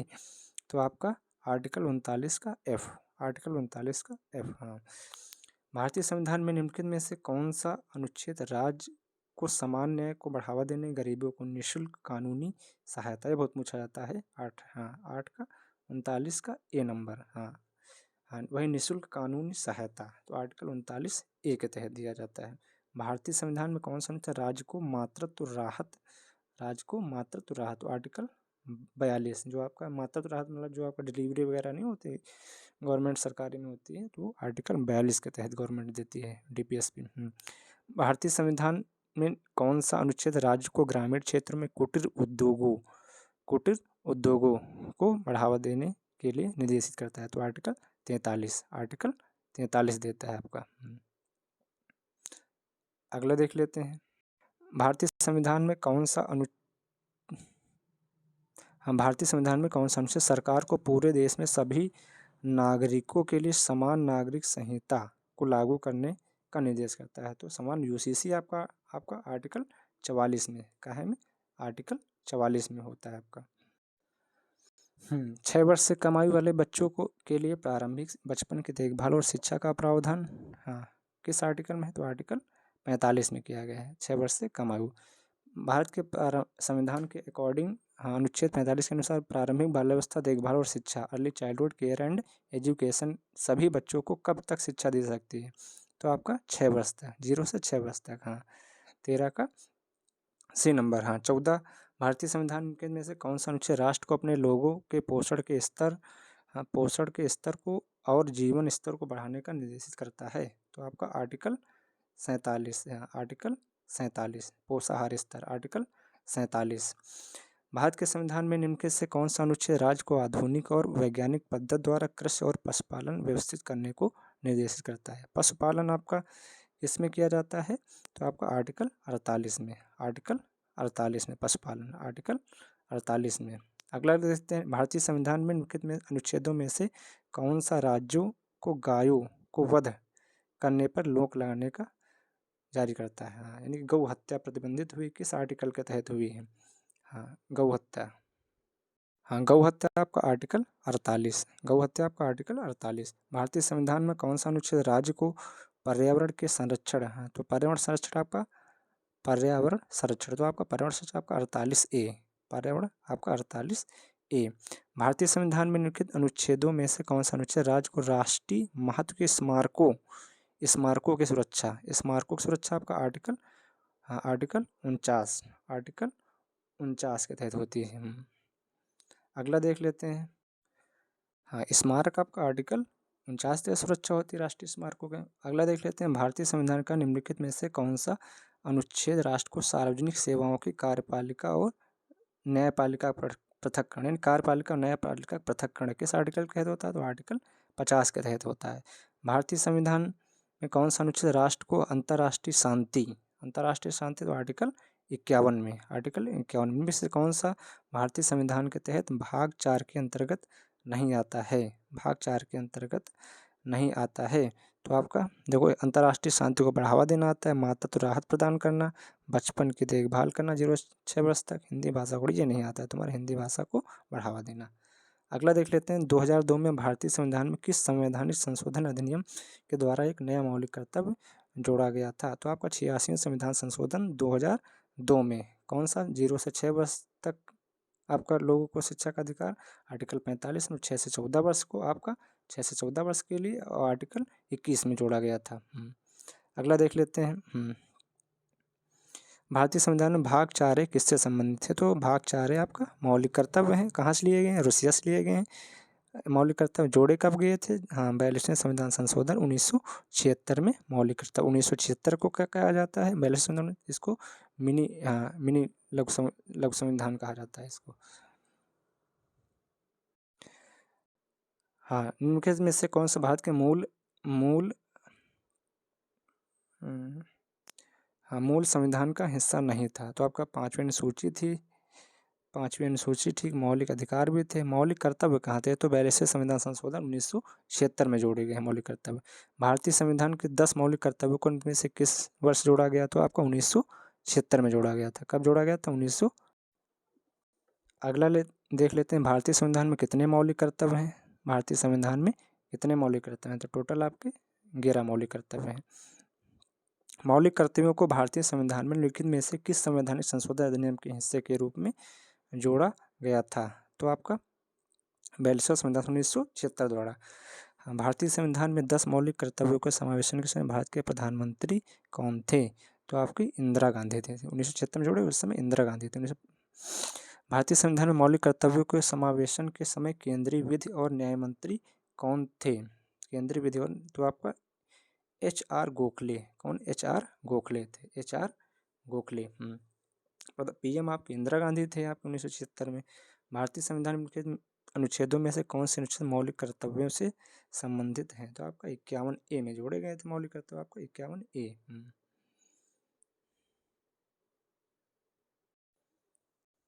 भारतीय संविधान के किस प्रावधान के तहत भारतीय पर्यावरण की सुरक्षा और सुधार करना भारत के प्रत्येक नागरिक का कर्तव्य होगा? तो आपका 51A मौलिक कर्तव्य के तहत। हाँ, 51A मौलिक कर्तव्य के तहत। निम्नलिखित में से भारतीय संविधान में भाग 4 में वर्णित मौलिक कर्तव्य कौन सा है? तो आपका सार्वजनिक संपत्ति की सुरक्षा का कर्तव्य भाग 4 का में है। कर का भुगतान ये नहीं, भारत सरकार की प्रशंसा करने का ये भी नहीं, मतदान का कर्तव्य ये भी नहीं। अगला देखते हैं, भारतीय संविधान के किस अनुच्छेद में कहा गया है धार्मिक, भाषाई और क्षेत्रीय या वर्गीय विविधताओं से परे हटते हुए भारत के सभी लोगों के बीच समरसता और समान मातृत्व की भावना को बढ़ावा देना भारत के प्रत्येक नागरिक का कर्तव्य है? तो आपका आर्टिकल 51A में मौलिक कर्तव्य है। मौलिक कर्तव्य किन पर लागू होते हैं? तो आपके केवल नागरिकों पर। कहाँ पर? केवल नागरिकों पर लागू होते हैं, विदेशियों पर, हाँ, केवल नागरिकों पर। हाँ, अगला देखते हैं आपका संघ देख लेते हैं आप। संघ आपका भारतीय संविधान में लिखित अनुच्छेदों में से कौन सा अनुच्छेद राष्ट्रपति चुनाव की प्रक्रिया से संबंधित है? तो राष्ट्र का चुनाव प्रक्रिया से संबंधित आपका अनुच्छेद 55 है। कौन सा? अनुच्छेद 55 है। दूसरा, एक मंत्री के अलावा संसद के किसी भी सदस्य द्वारा पेश किए गए विधेयक को क्या कहा जाता है? हाँ, एक मंत्री के अलावा कोई भी मान लो पेश करता है उसे निजी विधेयक कहा जाता है। क्या कहा जाता है? निजी विधेयक कहा जाता है। निम्नलिखित, हाँ, ये आपका पेट में अभी पूछा गया था। हाँ, निम्नलिखित में से किस विषय में संसद को भारतीय संविधान के अनुसार कानून बनाने की व्यापक शक्ति प्राप्त होती है? तो आपको बैंकिंग बैंकिंग में। हाँ, अगला देख लेते हैं, राज्यसभा के सदस्य के रूप में चुने जाने के लिए किसी भी व्यक्ति की न्यूनतम आयु कितनी होनी चाहिए? तो राज्यसभा के लिए आपका, हाँ, राज्यसभा में आपका जाने के लिए आपकी आयु, हाँ, 30 वर्ष होनी चाहिए। कितनी होनी चाहिए आपकी? 30 वर्ष होनी चाहिए। हाँ, भारत के प्रधानमंत्री को नियुक्त किया जाता है तो आपके भारत के राष्ट्रपति द्वारा नियुक्त किया जाता है। संसद के दोनों सदनों की संयुक्त बैठक बुलाने का अधिकार किसके पास है? तो संसद के दोनों सदनों की संयुक्त बैठक बुलाने का अधिकार तो आपका भारत के राष्ट्रपति के पास है। किसके पास है? भारत के राष्ट्र। अगला देखते हैं, भारतीय संविधान के निम्नलिखित में से कौन सा अनुच्छेद भारत के महान्यायाधीश का आर्टिकल 76 में, AG attorney general of India article 76 में। अगला क्वेश्चन, राष्ट्रपति द्वारा राज्यसभा में कितने सदस्य मनोनीत किए जाते हैं? तो आपका 12 द्वारा किया जाता है। विज्ञान, साहित्य, कला और समाज सेवा के क्षेत्र में किया, 4 क्षेत्रों में, विज्ञान, साहित्य, कला और समाज सेवा के क्षेत्र में। हाँ, चुनाव लड़ने के लिए न्यूनतम आयु कितनी होनी चाहिए? लोकसभा में आपका 25 वर्ष, राज्यसभा में आपका 30 वर्ष होता है। राज्यसभा में 30 वर्ष होता है आपका। अगला देखते हैं, संविधान द्वारा परिकल्पित लोकसभा के सदस्यों की अधिकतम संख्या कितनी होनी चाहिए? तो 552। संविधान लोकसभा की संख्या कितनी होनी चाहिए? 552 होनी चाहिए। कितनी? 552 होनी चाहिए। लेकिन अब 2 आंग्ल भारतीय खत्म हो गए तो अब 550 बची है। कितनी? 550। पहले पूछा गया क्वेश्चन। वर्तमान में लोकसभा सदस्यों की अधिकतम संख्या 550 है। देखो यहाँ पे लिखा भी है। भारत के संविधान से चुनाव लड़ने के लिए न्यूनतम आयु कितनी होनी चाहिए? राष्ट्रपति का चुनाव लड़ने के लिए आपकी आयु 35 वर्ष होनी चाहिए। कितनी? 35 वर्ष होनी चाहिए। अगला देख लेते हैं, किसी राज्य में राष्ट्रपति शासन को निरस्त करने का अधिकार किसके पास होता है? तो भारत के राष्ट्रपति के पास होता है। भारतीय संविधान में निम्नलिखित में से कौन से अनुच्छेद केंद्र में सरकार के संसदीय स्वरूप से संबंधित है? केंद्र में सरकार के संसदीय स्वरूप तो आर्टिकल 74 और 75, 74 और 75 आर्टिकल। अगला देख ले। हाँ, भारतीय संविधान में निम्नलिखित में से कौन सा अनुच्छेद संसद के सदस्यों के विशेषाधिकार सदस्यों के विशेषाधिकार से है? तो विशेषाधिकार से कौन सा है? तो आपका अनुच्छेद 105, अनुच्छेद 105। हाँ, राज्यसभा में राज्यों को आवंटित सीटें निम्नलिखित में से किस आधार पर आधारित होती हैं? तो आपका प्रत्येक राज्य की जनसंख्या पर, प्रत्येक राज्य की जनसंख्या पर। भारत के राष्ट्रपति के पद का चुनाव कौन निर्धारित करता है? तो भारत के राष्ट्रपति के पद का चुनाव कौन आयोजित करता है? तो कौन आयोजित करता है? तो आपका भारत निर्वाचन आयोग। कौन सा? भारत निर्वाचन आयोग करता है। अगला देख लेते हैं, गणपूर्ति कोड़म जिसको कहते हैं, पूरा करने के लिए राज्यसभा में कितने सदस्य पीठासीन अधिकारी सहित मौजूद होने चाहिए? तो आपका 25 सदस्य, 250 सदस्य 10% होना चाहिए, 250 का 10% निकाल लो तो आपका कितना आ जाएगी, 25 सदस्य आ जाएंगे तुम्हारे। अगला देखते हैं, भारतीय संसदीय समूह का पदेन अध्यक्ष कौन होता है? जो भारत की संसद और विश्व के विभिन्न संसदों के बीच एक कड़ी है। तो आपका लोकसभा के अध्यक्ष। अगला देख लेते हैं क्वेश्चन, नई अखिल भारतीय सेवाओं को सृजन करने का अधिकार किसके पास है? तो भारत की संसद के पास। किसके? भारत की संसद के पास। निम्न में से किसे भारत में किसी राज्य का नाम बदलने की शक्ति है? किसके पास है? तो भारत की संसद के पास शक्ति है, किसी भी राज्य का नाम बदल सकते हैं। भारतीय संविधान के तहत भारत की संसद में राज्यसभा, लोकसभा और भारत के राष्ट्रपति, यानी संसद के 3 अंग होते हैं। संसद के 3 अंग होते हैं, राष्ट्रपति और राज्यसभा और लोकसभा। अगला देखते हैं, लोकसभा के अध्यक्ष और राज्यसभा के अध्यक्ष के वेतन भत्ते कहाँ दिए जाते हैं? तो भारत की समेकित कोष से, भारत के समेकित कोष से। भारतीय संविधान का कौन सा अनुच्छेद प्रधानमंत्री नियुक्त करने का अधिकार राष्ट्रपति को देता है? तो अनुच्छेद 75। निम्नलिखित में से किसके पास 2 से अधिक राज्यों के लिए सर्वमान्य उच्च न्यायालय स्थापित करने का अधिकार है? तो आपका भारत की संसद के पास है, भारत की संसद के पास है। भारतीय संविधान का निम्न में से कौन सा अनुच्छेद भारत के उपराष्ट्रपति के चुनाव से संबंधित है? तो आपका अनुच्छेद 66। उपराष्ट्रपति का चुनाव अनुच्छेद 66 में। कोड़म गणपूर्ति पूरा करने के लिए लोकसभा में कितने सदस्य होने चाहिए? तो लोकसभा में 550, यानी कोड़म 550 सीटें होती हैं, 55 होनी चाहिए, 55 यानी 550 का 10% निकाल दो, 550 का 10% तो कितना आ जाएगा तुम्हारा? 55 हो जाएगा, यही आ जाएगा तुम्हारा।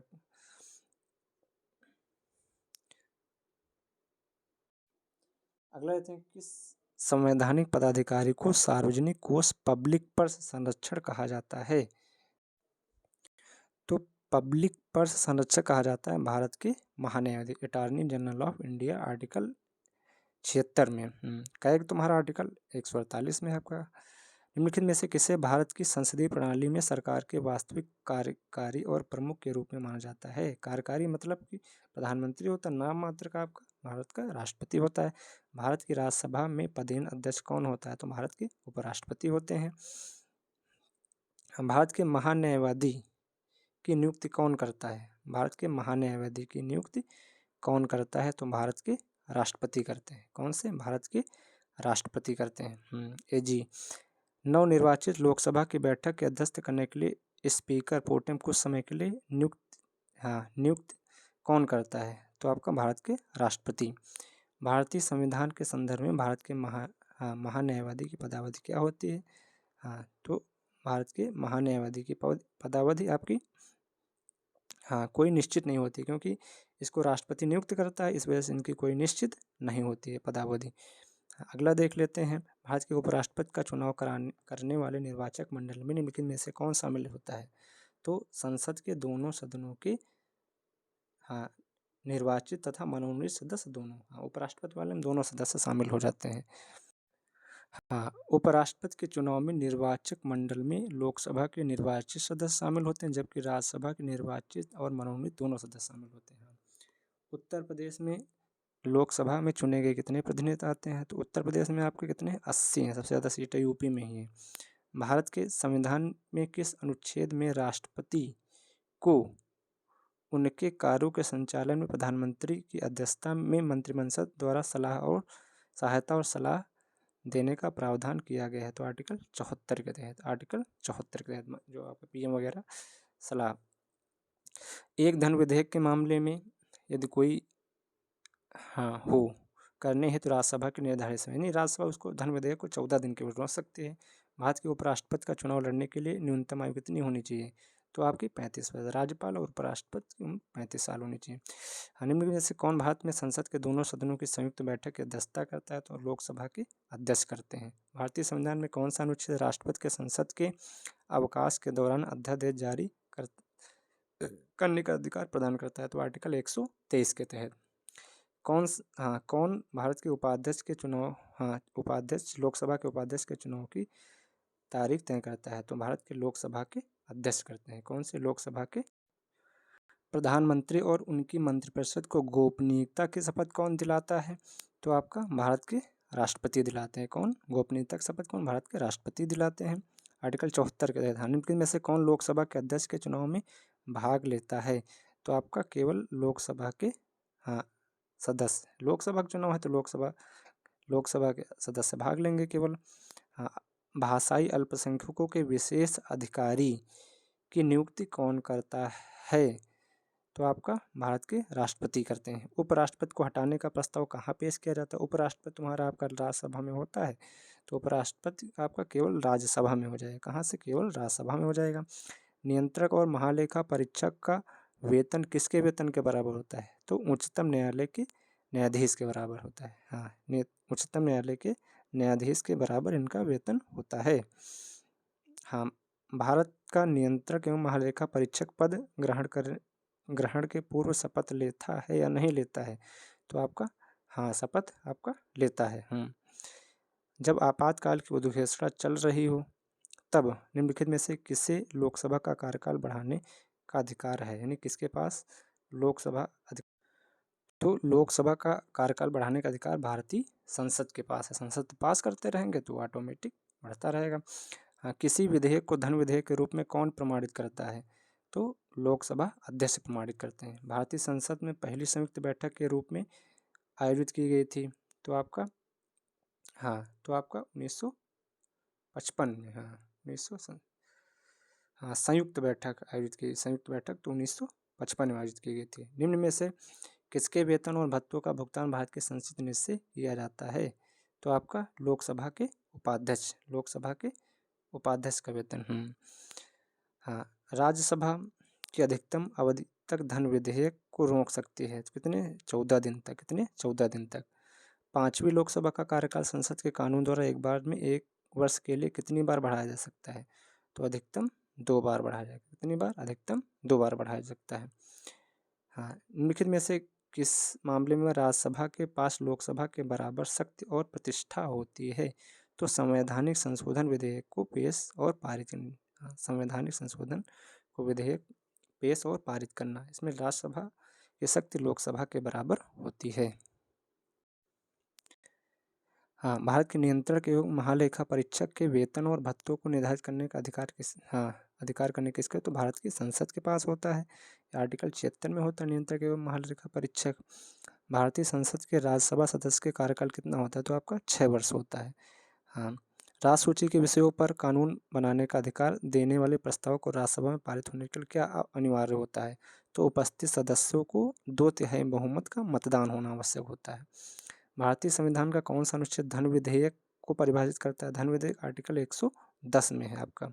इनमें से कौन संसद का अनन्य भाग नहीं है? संसद का अनन्य भाग देखो, राष्ट्रपति होता है, लोकसभा होता है और राज्यसभा। तो उपराष्ट्रपति नहीं होता। संसद के 3 अंग होते हैं। अगला देख लेते हैं।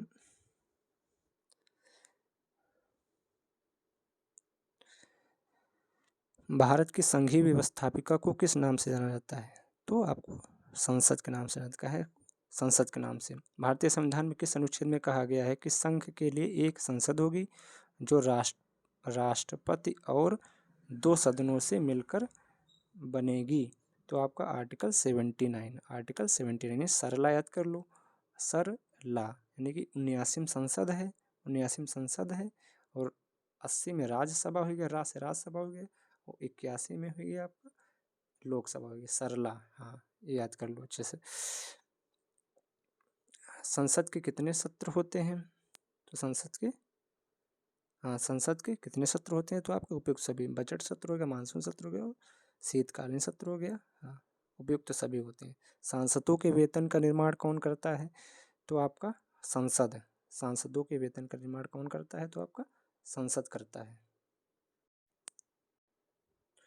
1 वर्ष में कम से कम कितनी बार बैठक होनी चाहिए? तो 1 वर्ष में कम से कम 2 बार जरूर होनी चाहिए। राज्यसभा के सदस्य चुने जाते हैं, तो राज्यसभा के सदस्य राज्यों की विधान सभाओं द्वारा चुने जाते हैं। निम्नलिखित में से कौन संसद की स्थायी समिति नहीं है?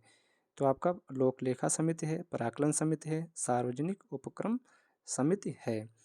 कौन सा मित्र नहीं, इनमें से कोई नहीं। अनुच्छेद 88 से संबंधित है, अनुच्छेद 88 से संबंधित है। तो सदन में मंत्रियों के अधिकार, जो मंत्री होते हैं उनके अधिकार काहे में होते हैं, आर्टिकल 88 में होते हैं, आर्टिकल 88 में होते हैं आपके। भारतीय संसद के दोनों सदनों की संयुक्त बैठक किस संबंध में होती है? हाँ, संयुक्त बैठक किस संबंध में होती है? तो आपका वित्त विधेयक के संबंध में। काहे में? वित्त विधेयक के संबंध में। लोकसभा व राज्यसभा की संयुक्त बैठक कब होती है? तो आपका लोकसभा और राज्यसभा में मतभेद होने पर, लोकसभा और राज्यसभा में मतभेद होने पर। अगला, संसद के कुल सदस्यों का कितना भाग वैधानिक चैम्बर की मीटिंग बुलाने के लिए आवश्यक होता है? कोरम या गणपूर्ति 1/10 टोटल सीटों का। राज्यसभा में है 250 है, तो मान लो 1/10 25 हो गया। लोकसभा में 550 है, 550 10% आपका 55 हो जाएगा। ये दोनों होने चाहिए। अगला देख लेते हैं, क्या राष्ट्रपति या उपराष्ट्रपति कभी संयुक्त अधिवेशन की अध्यक्षता करते हैं? तो कभी नहीं करते हैं। कौन? कभी नहीं करते हैं। राष्ट्रपति उपराष्ट्रपति कभी संयुक्त अधिवेशन अध्यक्ष करते हैं? तो नहीं करते हैं। अगला दिन, भारत के किसी विधेयक को धन विधेयक कौन प्रमाणित करता है? किसी विधेयक को धन विधेयक कौन, तो कौन प्रमाणित करता है? तो आपका लोकसभा के अध्यक्ष प्रमाणित करते हैं। कौन? लोकसभा के अध्यक्ष प्रमाणित करते हैं।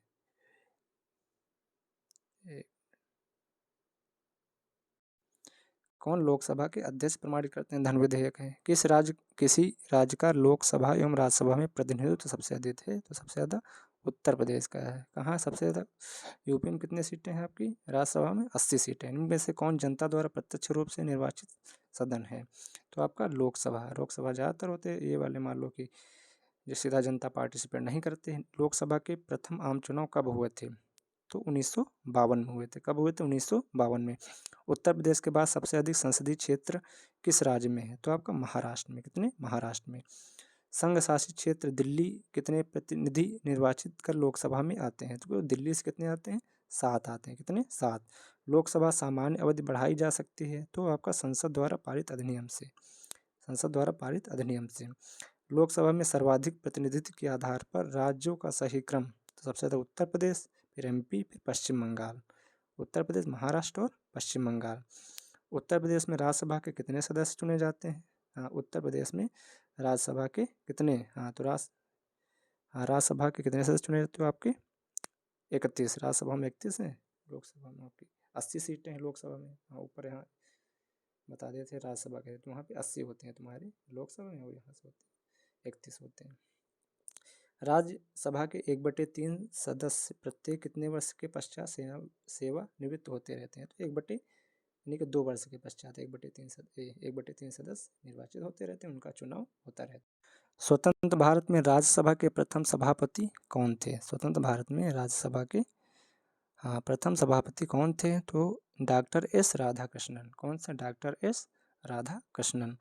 किस सदन में अध्यक्ष उस सदन का सदस्य नहीं होता है? तो आपका राज्यसभा का वो पदेन होता है। धन विधेयक पारित करने के लिए राज्यसभा को कितना समय लगता है? तो आपका राज्यसभा केवल 14 दिन रुक सकती है। राज्यसभा का सर्वप्रथम गठन कब हुआ था?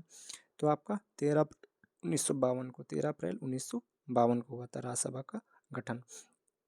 लोकसभा के अध्यक्ष को संसद के सत्र में केवल एक बार मत देने का अधिकार होता है। लोकसभा के अध्यक्ष को संसद के सत्र में केवल एक बार मत देने का अधिकार होता है।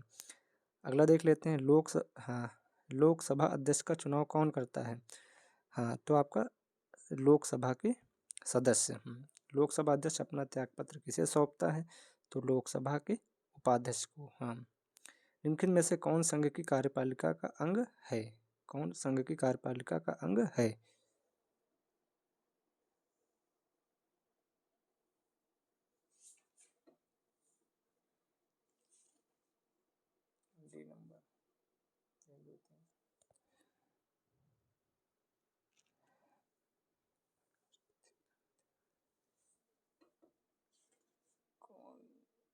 संघ की कार्यपालिका का अंग।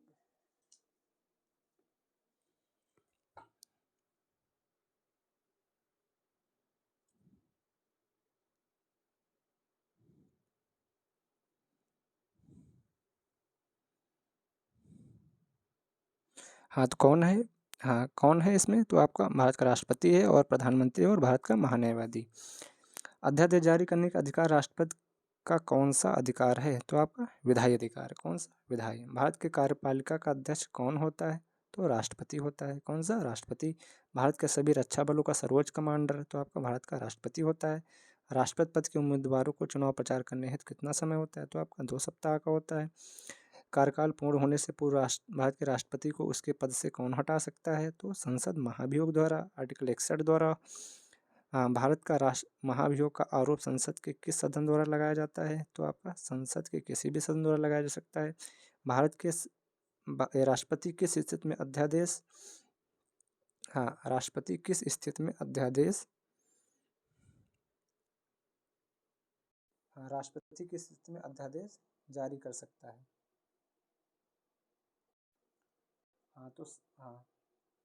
कब अध्यादेश जारी करता है? सदन के अधिवेशन के न रहने की स्थिति में। सदन के अधिवेशन की न रहने की स्थिति में। निम्नलिखित में से कौन भारत के राष्ट्रपति के चुनाव में भाग नहीं लेता है?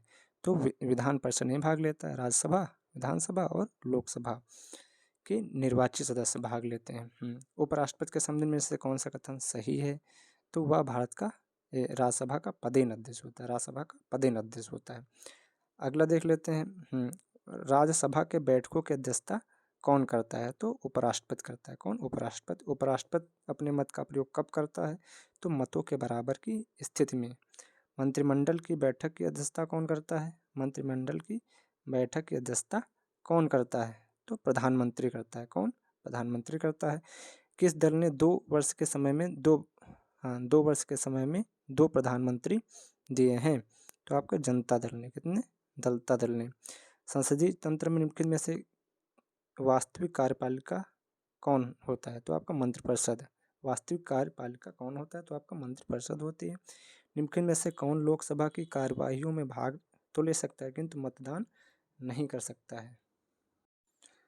तो आपका भारत लोकसभा का अध्यक्ष यानी भाग ले सकता है कार्यवाही में, लेकिन मतदान नहीं कर सकता। किस राज्य का लोकसभा एवं राज्यसभा में प्रतिनिधित्व सबसे अधिक है? तो किस राज्य का सबसे अधिक प्रतिनिधित्व है? तो सबसे ज़्यादा है कहाँ का?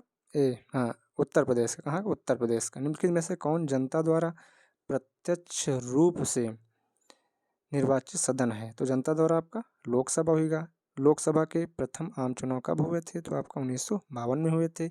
उत्तर प्रदेश के बाद सबसे अधिक संसदीय क्षेत्र कौन है? आपका महाराष्ट्र है।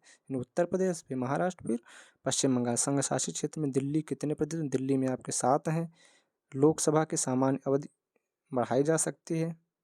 लोकसभा की सामान्य अवधि बढ़ाई जा सकती है। तो भारत की संसद में अधिनियम पारित करके भारत सरकार का मुख्य विधि अधिकारी कौन होता है? तो भारत सरकार का मुख्य विधि अधिकारी तो आपके भारत का महान्यायवादी, attorney general of India, article 76 में है। केंद्र सरकार के व्यय को नियंत्रित करने की शक्ति किसके पास होती है? तो आपकी नियंत्रक एवं महालेखा परीक्षक के पास होती है। भारत के नियंत्रक एवं महालेखा परीक्षक कैग की नियुक्ति संविधान के किस अनुच्छेद के तहत की जाती है? तो अनुच्छेद 148। नियंत्रक एवं महालेखा परीक्षक की नियुक्ति आर्टिकल 148 में होता है तुम्हारा। केंद्र सरकार के व्यय को नियंत्रित करने की शक्ति किसके पास होती है? केंद्र सरकार में व्यय को नियंत्रित करने की शक्ति किसके पास होती है? तो राष्ट्रपति के पास। किसके पास होती है? राष्ट्रपति के। केंद्र सरकार व्यय को नियंत्रित करने की शक्ति किसके पास होती है? अच्छा, व्यय लेखा जोखा जो होता है अभी पढ़ाया आपको, नियंत्रक एवं महालेखा परीक्षक के पास होती है। भारत के नियंत्रक एवं महालेखा परीक्षक अपना प्रतिवेदन देते हैं तो किसको देते हैं? राष्ट्रपति को देते हैं। राष्ट्रपति को। इधर 1-2 क्वेश्चन इधर उधर हो गए थे, दूसरा पेज खुल गया था इस वजह से। अब राज्य देख लेते हैं, राज्य के सभी ऑब्जेक्टिव क्वेश्चन। राज्य विधायिका द्वारा पारित कुछ प्रकार के विधेयकों को भारत के राष्ट्रपति के विचारार्थ आरक्षित करने का अधिकार किसके पास है? तो भारत के राज्यपाल के पास होता है। किसके? राज्य के राज्यपाल के। राज्य विधानसभा चुनाव में उम्मीदवार बनने के लिए न्यूनतम आयु कितनी होनी चाहिए? तो न्यूनतम आपकी विधानसभा में 25 होगा। विधानसभा में 25 वर्ष होना चाहिए। कितना? 25 वर्ष। जिला नियोजन समिति की संरचना में से किसके द्वारा निर्धारित की जाती है? तो आपके राज्य के राज्यपाल द्वारा, राज्य के राज्यपाल द्वारा निर्धारित की जाती है। राज्य लोक सेवा आयोग के अध्यक्ष और अन्य सदस्यों की नियुक्ति कौन करता है? तो आपके राज्य के राज्यपाल करते हैं, राज्य के राज्यपाल करते हैं। हाँ, राज्य मानवाधिकार आयोग के अध्यक्ष और सदस्यों की नियुक्ति कौन करता है? तो आपका राज्य के राज्यपाल करते हैं। राज्य मानवाधिकार आयोग के अध्यक्ष और सदस्यों की नियुक्ति कौन करता है? तो आपका राज्यपाल करते हैं। भारत में राज्य विधानसभाओं का चुनाव कौन करता है? तो आपका भारत का निर्वाचन आयोग। कौन सा? भारत का निर्वाचन आयोग करता है। हाँ, राज्य विधान परिषद बनाने या समाप्त करने का अधिकार किसके पास होता है? तो भारत की संसद के पास। किसके पास होता है? भारत की संसद के पास होता है। भारतीय संविधान के निम्नलिखित में से किस अनुच्छेद के तहत राज्यों में विधायिका का गठन किया गया था? तो आपका हाँ, अनुच्छेद 168 में, अनुच्छेद 168 में किया गया था। भारत के महाधिवक्ता को पद से हटाने की शक्ति किसके पास होती है? हाँ, महाधिवक्ता। जैसे यहाँ पे एजी होता है, वहाँ सेंट्रल में यहाँ पे महाधिवक्ता होता है।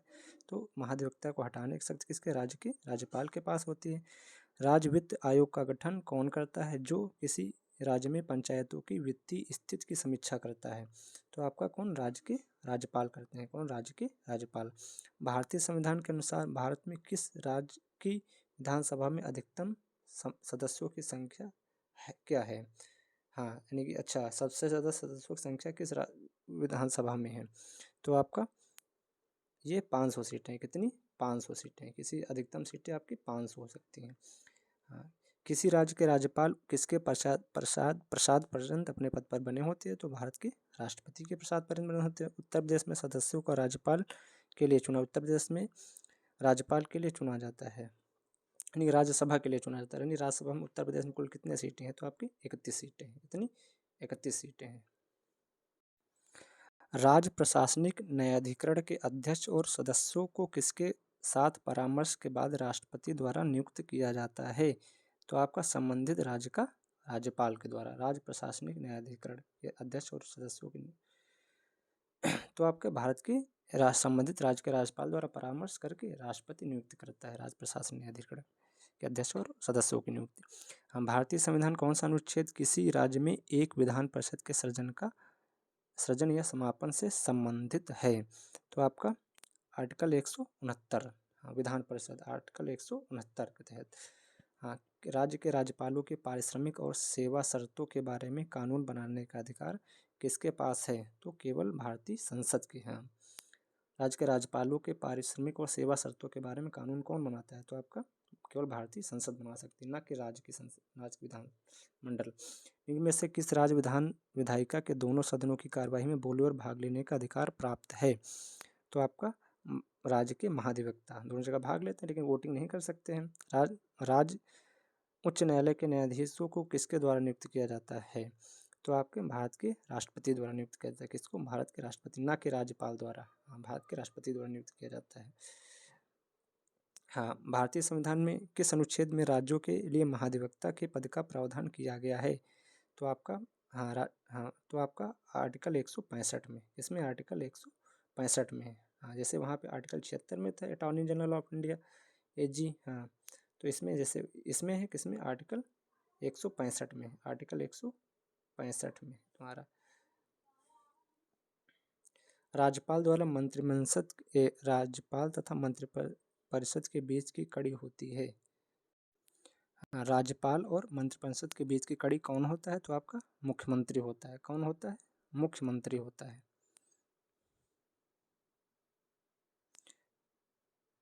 अगला देख लेते हैं, राज्य के महाधिवक्ता की नियुक्ति कौन करता है? राज्य के महाधिवक्ता की नियुक्ति कौन करता है? तो राज्य के राज्यपाल करते हैं। उत्तर प्रदेश विधान परिषद में सदस्यों की संख्या कितनी है? तो विधान परिषद में आपके सदस्यों की संख्या कितनी है? 100 है। राज्य आपदा प्रबंधन प्राधिकरण के पदेन अध्यक्ष कौन होते हैं? तो आपके मुख्यमंत्री। कौन? मुख्यमंत्री होते हैं। राज्य में विश्वविद्यालयों के कुलाधिपतियों के रूप में कौन कार्य करता है? तो आपके संबंधित राज्य के राज्यपाल। राज्य के शासन का वास्तविक अध्यक्ष कौन होता है? तो राज्य के शासन का वास्तविक अध्यक्ष कौन होता है? तो आपका मुख्यमंत्री होता है वास्तविक।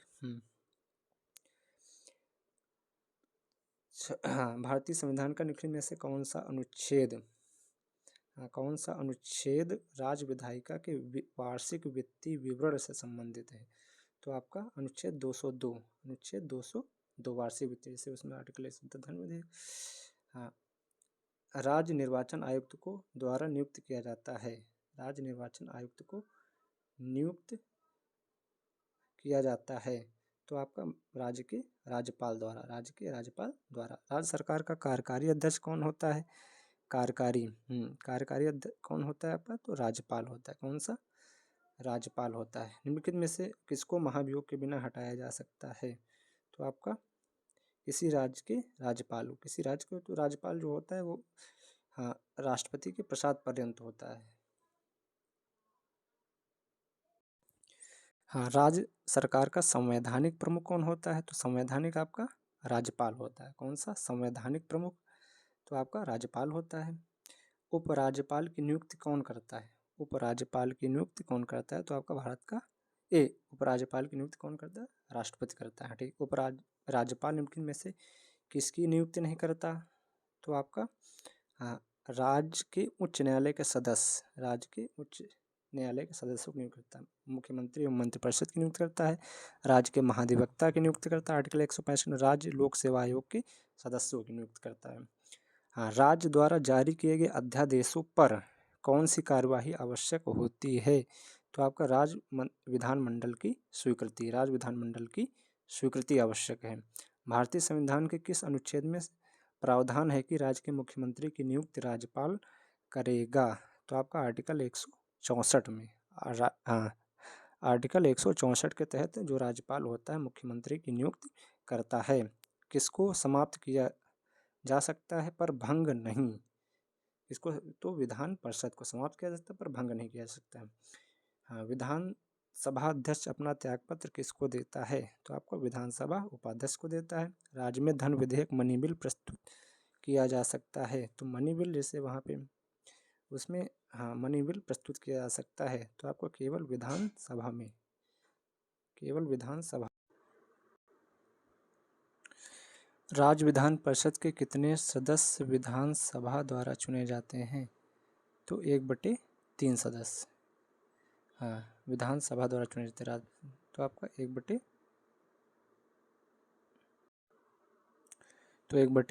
सदस्य। किसी राज्य में विधान परिषद की संरचना अथवा विघटन किया जा सकता है?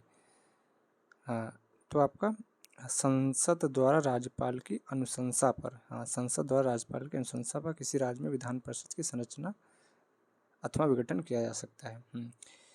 ये टोटल अभी कितने राज्यों में है? टोटल आपके 6 राज्यों में है। हाँ, विधान सभा अध्यक्ष या उपाध्यक्ष को हटाने से संबंधित प्रस्ताव पेश करने के लिए कितने दिन पूर्व इसकी सूचना अध्यक्ष या उपाध्यक्ष को देनी चाहिए? तो आपके 14 दिन पूर्व सूचना देना आवश्यक होता है। राज्य विधानसभा का गठन संविधान के किस अनुच्छेद के तहत किया जाता है? तो आपका अनुच्छेद 170 के तहत राज्य विधानसभा का गठन किया जाता है। विधानसभा अध्यक्ष का चुनाव कौन करता है? तो आपका विधानसभा का अध्यक्ष का चुनाव कौन करता है? तो आपका विधानसभा के सदस्य। अस्थायी विधानसभा अध्यक्ष प्रोटेम स्पीकर की नियुक्ति कौन करता है? तो आपका राज्यपाल करता है। कौन? प्रोटेम स्पीकर, जो पहली बार विधानसभा बनती है, जो पहली बार जो स्पीच देता है, प्रोटेम स्पीकर सबसे वयोवृद्ध नेता के तौर पे। निम्नलिखित में से कौन उत्तर प्रदेश की प्रथम महिला मुख्यमंत्री थी? तो आपके सुचेता कृपलानी। कौन थी आपके? सुचेता कृपलानी, यूपी की पहली महिला मुख्यमंत्री। आइए सर्वोच्च न्यायालय के सभी ऑब्जेक्टिव देख लेते हैं। भारतीय संविधान के किस अनुच्छेद के तहत भारत में सर्वोच्च न्यायालय की स्थापना की गई? तो आर्टिकल 124 के तहत। भारत में सर्वोच्च न्यायालय के न्यायाधीशों, भारत के मुख्य न्यायाधीश सहित की अधिकतम संभावित संख्या कितनी है? हाँ तो अधिकतम संभावित संख्या कितनी है आपकी? तो 24 है। इस समय 34 है, 33 + 1 यानी कि एक मुख्य न्यायाधीश है। हाँ एक मुख्य न्यायाधीश है और 33 और हैं। टोटल सर्वोच्च न्यायालय में मुख्य न्यायाधीशों की संख्या कितनी है आपकी? 34। अधिकतम संभावित संख्या यानी 34 हो सकते हैं अधिकतम। हाँ, भारतीय संविधान का निम्नलिखित में से कौन सा अनुच्छेद याचिका जारी करने के लिए उच्च न्यायालयों की शक्ति उच्च न्यायालयों के लिए शक्ति प्रदान करता है? तो आपका आर्टिकल 226। हाँ, आर्टिकल 32 के तहत हमारा सुप्रीम कोर्ट, आर्टिकल 226 के तहत आपका हाई कोर्ट। हाँ, भारत के सर्वोच्च न्यायालय के न्यायाधीशों को कार्यवाहक मुख्य न्यायाधीश के रूप में नियुक्त करने का अधिकार किसके पास है? तो भारत के राष्ट्रपति के पास है। के राधा कृष्णन बनाम केरल राज्य में केरल उच्च न्यायालय का निर्णय के संबंध में एक ऐतिहासिक निर्णय है। तो आपका सार्वजनिक स्थानों पर धूम्रपान, सार्वजनिक स्थानों पर धूम्रपान। भारतीय संविधान के अनुच्छेद में निम्नलिखित में सर्वोच्च न्यायालय का एक अभिलेख न्यायालय कोर्ट ऑफ रिकॉर्ड होगा? तो अभिलेख न्यायालय किस आर्टिकल के अंतर्गत होगा? तो आर्टिकल 129 के तहत होगा। निम्नलिखित भारत में सर्वोच्च न्यायपालिका निकाय कौन सा है? तो आपका उच्चतम न्यायालय है। कौन सा? सर्वोच्च न्यायालय आपका उच्चतम न्यायालय है आपका। उच्चतम न्यायालय के न्यायाधीशों के वेतन और भत्ते निम्नलिखित में से किसके द्वारा निर्धारित किए जाते हैं? तो वेतन और भत्ते तुम्हारा संसद द्वारा निर्धारित किए जाते हैं। किससे? संसद द्वारा निर्धारित किए जाते हैं। भारत में सर्वोच्च न्यायालय के न्यायाधीशों के लिए सेवानिवृत्ति की आयु कितनी है? तो आपकी 65 वर्ष। हाँ, उच्च न्यायालय के आपकी 62 वर्ष आई है, सर्वोच्च न्यायालय की 65 वर्ष है। भारतीय संविधान का कौन सा अनुच्छेद उच्च न्यायालयों के न्यायाधीशों द्वारा शपथ या अभिपृष्ट से संबंधित है? तो आपका आर्टिकल 219। आर्टिकल 219 उच्च न्यायालय के न्यायाधीशों की शपथ से रिलेटेड है। भारत में उच्च न्यायालय की संस्था पहली बार किस वर्ष स्थापित की गई थी? तो पहली बार किस वर्ष स्थापित की उच्च न्यायालयों की संस्था पहली बार किस वर्ष स्थापित की गई थी? तो आपकी 1862 में। 1862 में। मौलिक अधिकारों का प्रवर्तन के संबंध में उच्चतम न्यायालय का क्षेत्राधिकार क्या है? तो आपका मौलिक अधिकार अनन्य नहीं है। तो आपका मौलिक अधिकार अनन्य नहीं है। निम्नलिखित में से किसके पास राष्ट्रपति और उपराष्ट्रपति के चुनाव के विवादों का निर्णय लेने व अनन्य और अंतिम अधिकार होता है? तो आपका भारत का उच्चतम न्यायालय। भारत का उच्चतम न्यायालय। भारतीय संविधान का निम्नलिखित में से कौन सा अनुच्छेद सर्वोच्च न्यायालय की आरंभिक अधिकारिता से संबंधित है? तो आपका अनुच्छेद 131 आरंभिक अधिकारिता आपका सर्वोच्च न्यायालय को आर्टिकल 131 के तहत। भारतीय संविधान में कौन सा अनुच्छेद राष्ट्रपति को सर्वोच्च न्यायालय से सलाह लेने? तो आर्टिकल 143। आर्टिकल 143 राष्ट्रपति सलाह लेता सर्वोच्च न्यायालय से आर्टिकल 143 के तहत। भारत में उच्च न्यायालयों की कुल संख्या कितनी है? तो आर्टिकल 25 है, टोटल 25 संख्या है। हैबियस कॉर्पस का शाब्दिक अर्थ है? तो आपका किसी को सशरीर प्रस्तुत करना। हैबियस हफ्सी मतलब एक प्रकार से मान लो का सशरीर प्रस्तुत करो। भारत के किस संघ शासित क्षेत्र का अपना उच्च न्यायालय है? हाँ, तो आपका दिल्ली का अपना उच्च न्यायालय है। सर्वोच्च न्यायालय के न्यायाधीशों के वेतन और पेंशन को निर्धारित करने की शक्ति निम्नलिखित में से किसके पास है? तो भारतीय संसद के पास है। किसके पास है? भारतीय संसद के पास है। केशवानंद भारती बनाम केरल राज्य का ऐतिहासिक मामला सर्वोच्च न्यायालय में कब समाप्त हुआ था? तो केशवानंद भारती केस आपका 1973 में समाप्त हुआ, जिसमें 7:6 के रेशियो में इसका 7:6 के रेशियो में इसका वो हुआ था निर्णय। भारतीय संविधान और इसके तहत अधिनियमित कानून के अंतिम व्याख्याकार कौन होते हैं? तो आपका सर्वोच्च न्यायालय। कौन? सर्वोच्च न्यायालय। निम्नलिखित में से किस संस्थान ने भारत में जनहित याचिका की शुरुआत की? तो PIL। तो आपका उच्चतम न्यायालय। 1985 में PN भगवती और कृष्ण अय्यर 2 लोग थे जिन्होंने PIL स्टार्ट की थी। न्यायालय द्वारा किसी सरकारी अधिकारी को जारी किए जाने वाले परमादेश याचिका का वास्तविक अर्थ क्या है? जिससे उसे उसके आधिकारिक कर्तव्यों का पालन करने को कहा जाता है, जिसके पालन से वह विफल हो गया हो। तो आपका हमारा आदेश। क्या कहता है सर्वोच्च न्यायालय? हमारा आदेश। भारतीय संविधान का कौन सा अनुच्छेद उच्चतम न्यायालय को भारत के किसी क्षेत्र में किसी भी अदालत न्यायाधिकरण से अपील करने के लिए विशेष अनुमति प्रदान करने के लिए अधिकृत करता है? तो आपका अनुच्छेद 136 के तहत, अनुच्छेद 136 के तहत भारतीय उच्चतम न्यायालय को भारत के किसी क्षेत्र के लिए विशेष अपील। निम्नलिखित में से कौन सी संस्था मौलिक अधिकारों को लागू करने के लिए याचिकाएं रिट जारी कर सकती है? तो आपका उच्च न्यायालय और उच्चतम न्यायालय, उच्च न्यायालय और उच्चतम न्यायालय, यानी कि सुप्रीम कोर्ट आर्टिकल 32 के तहत रिट जारी करता है, और आपका जो हाई कोर्ट होता है आर्टिकल 226 के तहत रिट जारी करता है। भारतीय संविधान निम्नलिखित में से कौन से अनुच्छेद में आपराधिक मामलों में उच्चतम न्यायालय की अपीली अधिकारिता के लिए प्रावधान शामिल है? तो आपका अनुच्छेद 134, अनुच्छेद 134। उच्चतम न्यायालय के न्यायाधीश अपने पद पर किस आयु तक बने रहते हैं? तो 65 वर्ष तक, यानी कि सुप्रीम कोर्ट के 65 वर्ष तक आपका और हाई कोर्ट के 62 वर्ष तक। निम्नलिखित में से किसके पास उच्च न्यायालय के न्यायाधीशों को उनके कार्यालय से हटाने की शक्ति है जब संसद के प्रत्येक सदन ने एक प्रस्ताव पारित कर दिया गया है?